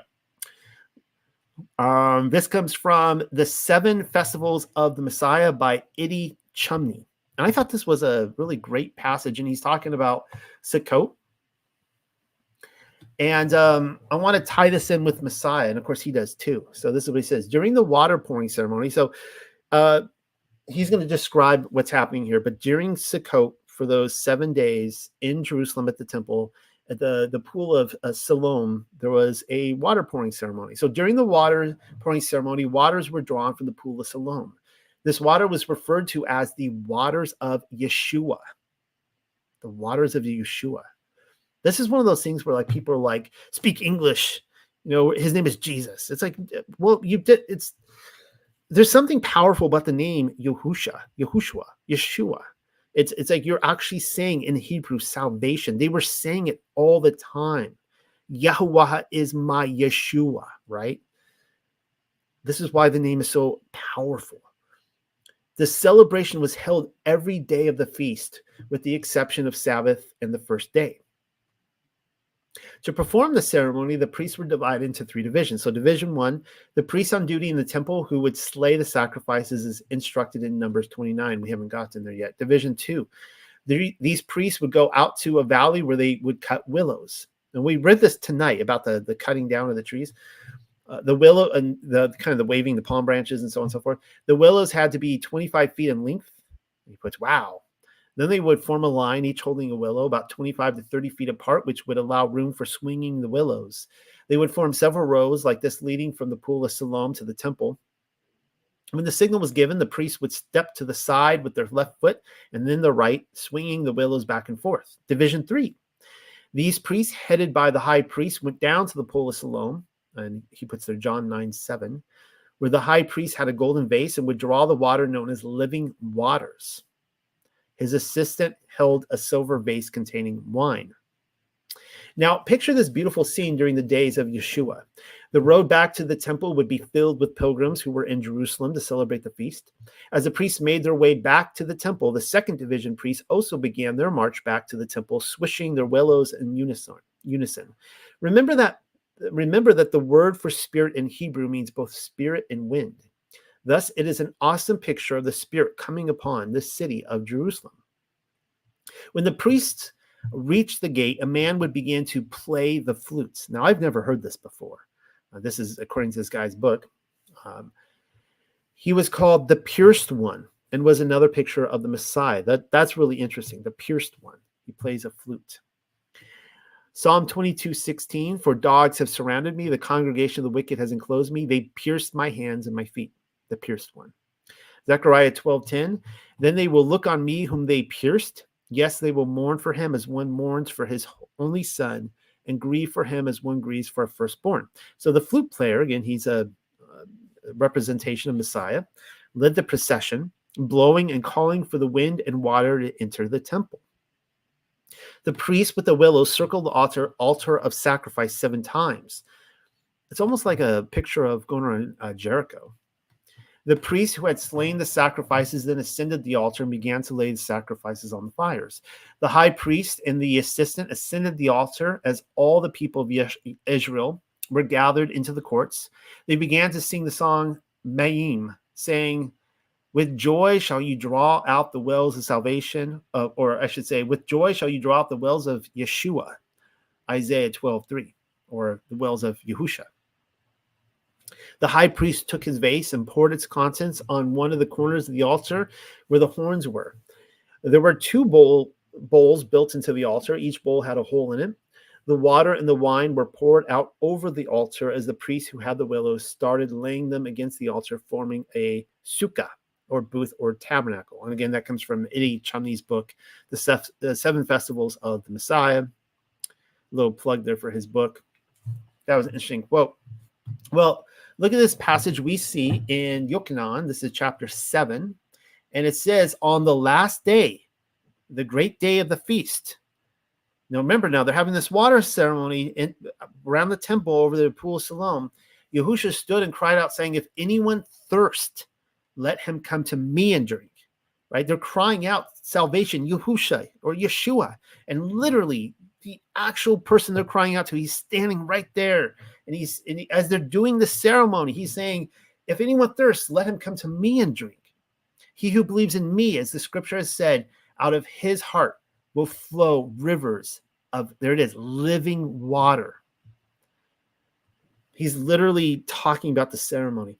But this he spoke concerning the Ruach. And remember, he put in there all about the flute player, right? Leading them through the Spirit, whom those believing in him would receive. For the Ruach HaKodesh was not yet given, because Yehusha was not yet glorified. Therefore, many from the crowd, when they heard this saying, said, truly, this is the prophet. Others said, this is the Mashiach. But some said, will the Mashiach come out of Galilee? And then, of course, they get in this big debate there about the Messiah. And then it ends there in Yochanan chapter 7, verse 53. And it says, and everyone went to his own house. And that seems to be a reference to the end of Sukkot. It was the last great day. I'm thinking this was the 8th great day. And it ends. It's over. They all return from they're in their booths. They get up and they leave and they go home. So if the last great day of the feast refers to the conclusion of the Feast of Tabernacles, then the statement refers to the pilgrims and worshipers going home after living in booths for the week while visiting Jerusalem. Anyways, I want to show you that that he seems to be referring strictly there to that. I thought that was really neat. Now, I'm just going to throw this in here, and then we have more to read tonight. You guys know my Mary Magdalene research. I never know who's interested in this, something I'm passionate about. But it's kind of interesting what happened on the next day. So it says that everybody went off back to their homes, and then it said Yahusha went unto the Mount of Olives, and early in the morning he came again to the temple. Now, the thing is about Yochanan is it saying the next morning or some other morning? Because, he kind of jumps around in the narrative. I saw some commenters saying that this actually took place on the 8th great day. I probably spent an hour of my study time this week trying to look into it. I came to no conclusions whatsoever. Because if this did happen on the 8th great day, that would be totally awesome. And I'm kind of showing this to you guys now. If you guys have any thoughts on this, maybe someone can come up with a solution, because I would love to add this to my Mary Magdalene research, trying to find more meaning to this. And of course, we know that, the woman caught in adultery was Mary Magdalene. She was thrust down. You guys know the story. For lack of time, I don't need to go into it all tonight. But he does say there at the end, I am the light of the world. He who follows me shall not walk in darkness, but have the light of life. Seems to be referring to Sukkot. Interesting enough, all the people, after he's riding in the dirt, they all go off where? Into the shadows. So it's an interesting commentary. All these people go off to the shadows, and he says, I'm the light in the world. But if you don't follow me, you're in the darkness, right? Well, look at this passage here in Jeremiah 17:13. Look what it says. I do need to add this to my Mary Magdalene research. Oh, Yahuwah, the hope of Yasharel. So there's a reference right there referring to Yahusha being Yahuwah. Yahusha is the hope of Yasharel. All who forsake you shall be ashamed. And all those people, when they walked away, they were ashamed, right? He lifted up the woman. He did not bring her to shame, and he brought all of them to shame. And it says, those who depart from me shall be written in the earth, because they have forsaken Yahuwah, the fountain of living waters. So you see the connection there? He just said, and some people do claim that this happened on the 8th great day. That's what I'm trying to get to the bottom of, because he just said that to all the people, I am the fountain of living waters. That ceremony, you see, you're calling out to Yahusha, that's me. My name is Yahusha. That's me. I'm the fountain of living waters. And all those people departed from him. They were written in the earth. They forsook Yahuwah. So really interesting. Okay. For lack of time, I don't need to go into all this. Okay, well, let's keep reading. Let's go ahead and finish the portions tonight. We're getting close to the end. And Yahuwah, the ever-living, set words in order toward Al-Mashahad to declare, command the sons of Yasharel, and they shall bring toward you pure olive oil, beaten oil for the light, for lamps to burn perpetually. From outside of the veil, the revealed precepts in the tent of meeting, Aaron shall put him in order from Arab until Bakor. Let me see what these two words are here. Dusk till dawn. I was going to say that. From dusk till dawn, to the face of Yahuwah the ever-living, perpetually a statute unto time of long duration for the circuit of your generations. Upon the pure manurah, he shall arrange and order the lamps to the face of Yahuwah the ever-living perpetually, and shall take fine flour. I just lost my place. It's getting to that time of the night, guys. This is where I start like going down, I'm kind of getting ready to land the plane. This tower give me clearance. And shall take fine flour or meal, and shall bake her 12 chalawath. 2/10 deal shall exist in one chala, and you shall set them in place, arranged in 2 rows, 6 in a row, upon the pure table to the face of Yahuwah the ever-living, and gift upon each row pure frankincense, that she may exist for a memorial offering, a fire offering unto Yahuwah, a statute for time of long duration. All right. So we just talked about the commandment about the oil, and what I want to point out here is that this is the command. This is not for the sons of Aaron. It says, sons of Yasharel. This is a command for all the sons of Yasharel to bring olive oil for the lighting of the lamp, of the menorah, right?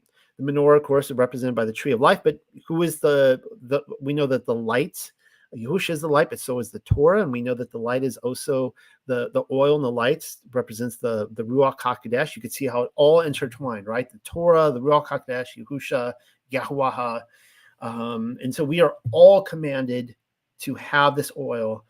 I don't need to probably go into, well, I will read this. I'm not going to go into the parable of the 10 virgins. You guys all know it, but this is a new article that just came out. You can see November 12th, 2023. So it's pretty fresh. So I think this will be good to read. This was written by Jerry D. Millo Jr. I just read it recently, just doing random research, came across it, and I thought this would be good to share. And again, he is saying, because we just read about the different feasts, he is saying that the parable of the 10 virgins refers to Yom Kippur, or Kippur, or the Day of Atonement, the holiest day of the year. And this is, of course, the 2 goats, right? I went over the Zazel goat and the Yahuwah goat. I did write a paper on this. I finished it this week, and I will be giving a presentation in a little bit over a week on Azazel. I think you guys will enjoy it. It'll be more of a formal presentation.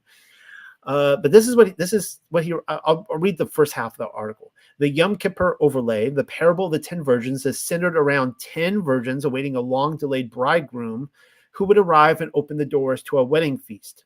It was important to be prepared for his arrival, for once he entered, the doors would be locked. To fully understand the parable, we must step away from our Christian belief of the second coming of our Messiah. Uh-oh. Now, this guy says that he gets a lot of grace. I'm sure if I say this, I get some heads spinning here. Did you hear that? Noel's he's trying to pull you away from the second coming to the Noahide laws. You'll add that in there. The audience would instead have associated this parable with the feast of Yom Kippur. So that's what he's saying. He's like that. Like they're not thinking in like Christian, eschatological terms, written by a bunch of like the Tim LaHaye, Hal Lindsey crowd 2,000 years later. They're thinking of this purely in their feast. To that end, let's rewind our clocks to the feast at the time of Christ. 2 goats were presented to the high priest as a sacrifice, both without blemish, one for Allahayam, the other for Azazel. I should say one for Yahuwah, the other for Azazel. But he says God. Both would die, but the goat for Azazel first bore the sins of the community. We went over that, I think, 2 weeks ago. At the time of Christ, the tradition specified the goat for Azazel be delivered to a Gentile who would then take it outside the city gates and throw it off a cliff. Now, that's not in Torah, but apparently that may be what they were doing at that time in the first century. When the goat had died, the sins of the community were forgiven. Now, I'm under the impression, I'm kind of questioning this because I am under the impression that for 40 years that the goat kept returning, telling me that somebody wasn't throwing it off the cliff. So don't know what's going on there. I need to look more into that, but let's just go with it. All right. He's saying that a Gentile would come and throw, which is interesting as a Gentile, right? They're like, hey, are you a pagan? Hey, do you mind taking this goat and throwing it off a cliff for me? He's like, yeah, okay, I'm a pagan. I guess I'll do that. When the goat had died, thoroughly died, mortally wounded. How mortally wounded is it? It's dead. It's thoroughly dead. When the goat had died, the sins of the community were forgiven. And a scarlet thread affixed to the temple area turned white. The now white thread, having affirmed the atonement, cued the high priest to re-enter the Holy of Holies for a prayer of thanksgiving. And then the next heading here is the high priest's bridegroom. He says, afterwards, the high priest shed his robes for a final water purification ritual. Once purified, he donned bridegroom vestments along with a crown and went into the streets for a wedding celebration. It's getting late. The wedding feast of Yom Kippur was symbolic of the mystical wedding bond between Yahuwah and the Jewish people. I guess you could say that in the first century. See, that's a detachment from the Torah here. It was always Yasharel, right? The bridal imagery of the people as the bride and the high priest as the bridegroom exiting the Holy of Holies is still kept alive in Jewish Kabbalistic and Hasidic traditions today. Unmarried women would line the streets dressed in white as virgins, I guess betulas, right, awaiting their bridegroom. Not only were their sins atoned, but Yahuwah would be understood as renewing his marital relation with Yasharel. The virgins did not know exactly when the high priest would make his appearance because the community had no specific foreknowledge as to when exactly the goat for Azazel would die for their sins. So they waited, and sometimes waited, and waited a long time into the night. Kind of interesting. All right, skipping all this for lack of time. I already went over like 10 weeks ago the menorah as a light and different congregations and all that kind of stuff. Let's keep reading. Let's finish this. And the son of a Yashar Alayoth woman went forth, and he was the son of a Mitzrayim man in the midst of the sons of Yasharel. So an Israeli woman with a Egyptian man, they have a son. And the son of the Yasharel woman and a man of Yasharel strove together. And the son of Yashar Alayoth woman cursed Hasham and lightly esteemed him. And they brought him toward out Aaron. His mother's name was Shalamayath, the daughter of Deborah of the tribe of Dan. And he caused him to rest in custody under guard, that the mouth of Yahuwah might declare distinctly unto them. And Yahuwah, the ever-living, set words in order toward Al-Mashahah to declare, bring forth him who has cursed toward the outside of the encampment, and all the ones who heard and responded shall support their hands upon his head, and all the congregation shall cast stones at him. I had to read this because it's in the thumbnail of this card. I show Mary Magdalene at the feet of Yahusha and the guy getting stoned. And he who curses the name Yahuwah, dying he shall die, stoning he shall pile stones upon him, like the stranger, like the native born, upon cursing the name he shall be executed. Now, quick explanation I gave for those of you who've been following me every week. You know, I went through the blaspheming of the Holy Spirit and how I explained that the blasphemy of the Holy Spirit. I think the best explanation is the didache. It's being in contempt of court. It's being in total contempt of Yahuwah. And not only that, his ministers, going into a ministry and being in contempt of that minister and that ministry, that is actually, you can actually blaspheme the Ruach HaKodesh through your treatment of ministers. And this is why I tell you guys, look, if you guys don't respect a ministry, don't go to it. Do not go there. Do not cause division. Do not play the part of the Azazel goats. Do not have the heart of division, because Yahuwah will see you and you will see you are blaspheming the Ruach HaKodesh. Just leave the congregation, vote with your feet, walk away. All right. Don't show up and try to cause division. Don't bring that leaven in. All right. And I think that's what happened here. Now, but I want to talk about the son of the Egyptian in the Aramaic Targum. It says, let's see here. Okay, so this is the same passage, and it says, but a wicked man, a rebel against the Elohim of heaven, had come out of Mitzrayim, the son of the Egyptian man who had killed the man of Yasharel and Mitzrayim. Well, that's interesting. And it says here in verse 11, I'm just skipping this for time. It says that he expressed and reviled the great and glorious name of manifestation, which he had heard at Sinai. Now, one of the reasons I really like this is that this is the Aramaic Targum that I'm quoting from right now. And, when we get into Talmudic literature, they're very rigid. They have all these additional laws, as you know, all these traditions of men. And yet here it's not just saying that he said the name. That wasn't the blasphemy. He said he expressed, but then he reviled the name. He was total contempt. This is total blasphemy. This isn't just like saying, oh my God, or, excuse me, but like you'll hear like in a rated R film or something, someone's saying Jesus Christ or something like that. No, this is actually reviling. Like he was in total contempt. All right, now let's and again here the at the end it's I think this is Moshe speaking. He says, whosoever expresseth the name of Yahuwah and revileth it, he shall be put to death. So this is the unforgivable sin, the blasphemy of the Ruach HaKodesh. So interestingly enough, it said here, the reason I read you the Aramaic Targum is that it said it was the son of the Egyptian man. Well, let's go read that passage right here. And in those days when Moshe was grown up, he went forth to his brethren, the children of Yasharel, and of course he was a Levite, and saw the anguish of their souls and the greatness of their toil. And he saw an Egyptian man strike a Yahudim of his brother. Now he looks at this Egyptian man, and it says, Moshe turned and considered in the wisdom of his mind, and understood that in no generation would there arise a proselyte from that Egyptian man, and that none of his children's children would ever be converted. And he smote the Egyptian man and buried him in the sand. Kind of interesting, because if you can fathom that, it says that he was able to comprehend that there would be, I think this is kind of interesting, like in the whole pre-existence argument, that there would never be a soul that comes from his seed anywhere down the line, that he would be a proselyte, that he would come converted to the Hebrew faith. And then, of course, we see that his son shows up and causes problems.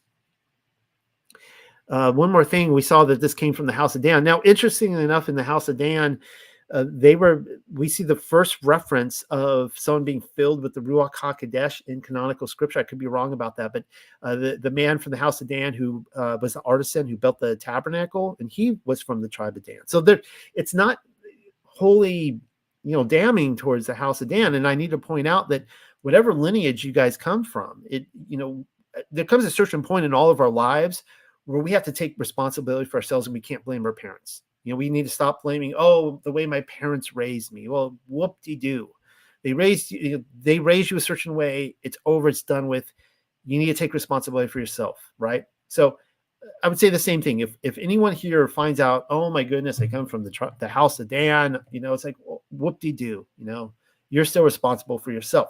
But this is interesting, because this is what it says. Again, Aramaic Targum in Exodus, it says, and Amalek came from the land of the south and leapt on that night 1,600 miles. And on account of the disagreement which had been between Esau and Yaakov, he came and waged war with Yasharel and Rephidim, and took and killed some of the men of the house of Dan. And here it is, for the cloud did not embrace them because of the strange worship that was among them, the house of Dan. So it's saying that all while they were in the wilderness, there was still strange worship with the house of Dan. And again, Dan they were the first tribe to forsake their inheritance. They didn't like the land they got once they got on the land 40 years later. They moved up to Og territory, became very pagan, and then they disappeared into history. And all the places they went, they seemed to like to name places after themselves. We see, like, I guess, Sweden, right? I've heard Denmark debated that it shouldn't be Denmark, but whatever. All right, let's finish this portion tonight. And if a man smites any nephash of Adam, dying, he shall die. And he that smites the nephash of a beast, he shall offer a covenant, a shalom, a nephash in exchange for nephash. And if a man gives a blemish upon his fellow, like that which he has fashioned, in like manner shall be done unto him. A breaking in the place of breaking, an eye in the place of an eye, a tooth in the place of a tooth. Like that which he has given a blemish in Adam, in like manner shall he be given unto him. And smiting a beast he shall, in a covenant of shalom, recompense. And he that smites Adam, he shall be slain. One mashafat shall exist to them. Let me look at this word real quick. One judgment shall exist. So you're not to, you're not to turn a blind eye to justice. You're not to judge the poor more harshly than the rich, right? One judgment shall exist to them. Like the stranger, like the native born, he will exist. So it doesn't matter if they're a stranger or they were born there, same judgment on these, in terms of violence, right? For I am Yahuwah your Allahai. It doesn't mean that, Israel can go smack around the native, the foreign born. Mashah has set words in order towards the sons of Yasharel, and they carried forth him who cursed toward the outside of the encampment, and they did overwhelm him with stones. And the sons of Yasharel fashioned like that which Yahuwah the ever-living established into Mashah. Now, the interesting thing here is the commentary. This is repeated. We already saw this in Exodus. They went through the whole thing about an eye for an eye, tooth for a tooth. It was a great whole section. I love that whole section. And why did they repeat it again? It seems that somehow this guy, he didn't just, he didn't just say the wrong words at the wrong time. He didn't just invoke the name in disrespect. Like, he was probably doing something really bad, something that they just described here. I mean, he was probably violently, he was in contempt to the point where he got violent. And it seems to be that his life was taken a life for a life. That's what I'm guessing. And others have kind of, it doesn't outright say it, but it seems to be implied. And we're going to get to it too when the guy who picked up the sticks on the Sabbath, people are like, oh, you want to keep the Sabbath? Well, go pick up sticks and see what happens. Well, when we get there, we'll see that it wasn't just a guy who picked up sticks. It was really bad. And he violently attacked other people.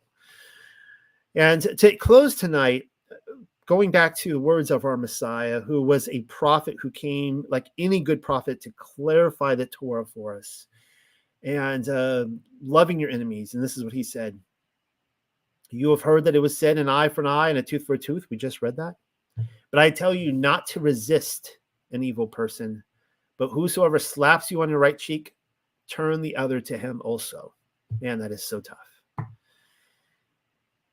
If anyone, now, people aren't physically, and I'm not trying to put myself on a pedestal here, but people aren't, physically reaching through the screen and slapping me on the face day after day. They might as well be, because I know that's what, people are trying to do. And it's tough. I think I said earlier today that there's hardly a morning that goes by where I go and I flip on the computer screen. I wake up and I'm like, oh man, what are people going to be saying about me today? And I just have to read the comments of all the things, of all the ways people perceive Noel and all the terrible things they want to say about me. And once in a while, somebody will send me a nice note and being thankful. And I'm like, wow, thank you. I wasn't expecting that, because I just read 10 really nasty notes and there's one really nice one. Just people just slapping me. They do it publicly, right? Just to humiliate me. And I apologize to some of you. I've been kind of rude to some of you this last week in my Discord group, because I'm just like, I've been so just criticized, and just people coming at me with nasty, angry, contemptuous comments, that I just assume that people are just coming at me. And sometimes I'll read something, go, oh my goodness, what are they saying? Okay. And then so it's hard for me. This right here, it's like, turning the other cheek is like something that I have to remind myself every single day.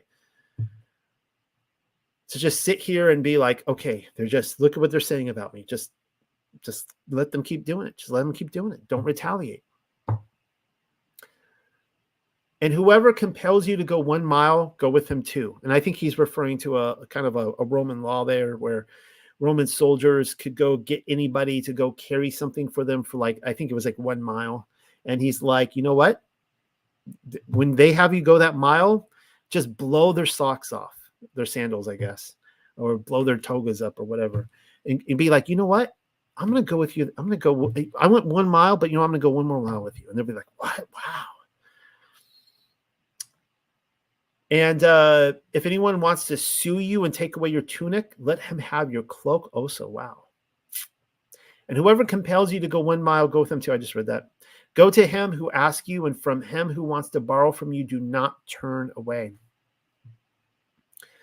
And you have heard that it was said, you shall love your neighbor and hate your enemy. But I say to you, love your enemies, bless those who curse you, do good to those who hate you, and pray for those who spiritually use you and persecute you, that you may be sons of your Father in heaven. For he makes his sun rise on the evil and on the good, and sends rain on the just and on the unjust. Man, people, you guys, I don't get it with the Torah. I mean, people are like, oh no, the Torah is too hard to do. Oh, you can't do that. When I read, I hope you guys see this too. After reading the Torah, doing this is way harder than the Torah. This makes the Torah look like baby, like preschool stuff. Like this is next level righteousness. This is hardcore righteousness, as I say time and again, the spirit of the law versus the letter of the law. For if you love those who love you, what reward have you? Do not even the tax collectors do the same?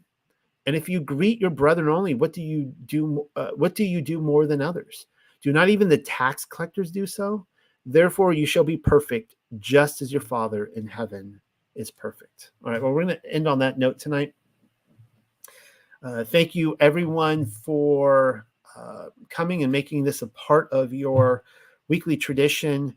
And I'm not asking anyone to do anything on the Sabbath, but this video is watched throughout the week, and I need to make my needs known. I just want to throw this out there again. I started out, pray about this, but I could really use you guys' support. Keep this ministry going. I want to be here for the next 30 years.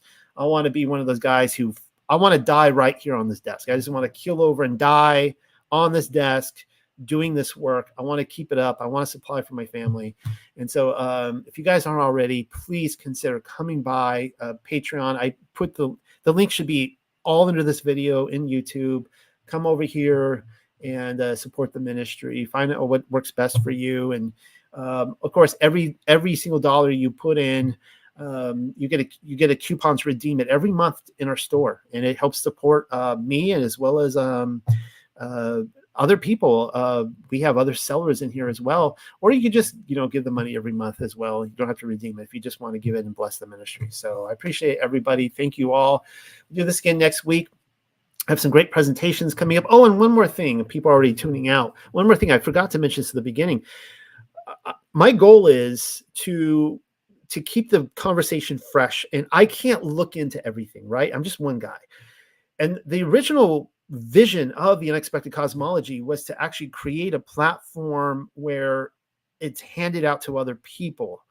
The problem is that I am so researched and I have so much stuff that people are a little bit intimidated to, come onto this platform because, they feel like they have to sign off on every single thing that I cover, which I think is ridiculous. It's okay if you guys disagree with it. You don't have to sign off on everything that I advocate. I just had someone on this week who I don't think we had an agreement really on anything, but I just listened to what she had to say, I asked questions, and I let her present herself.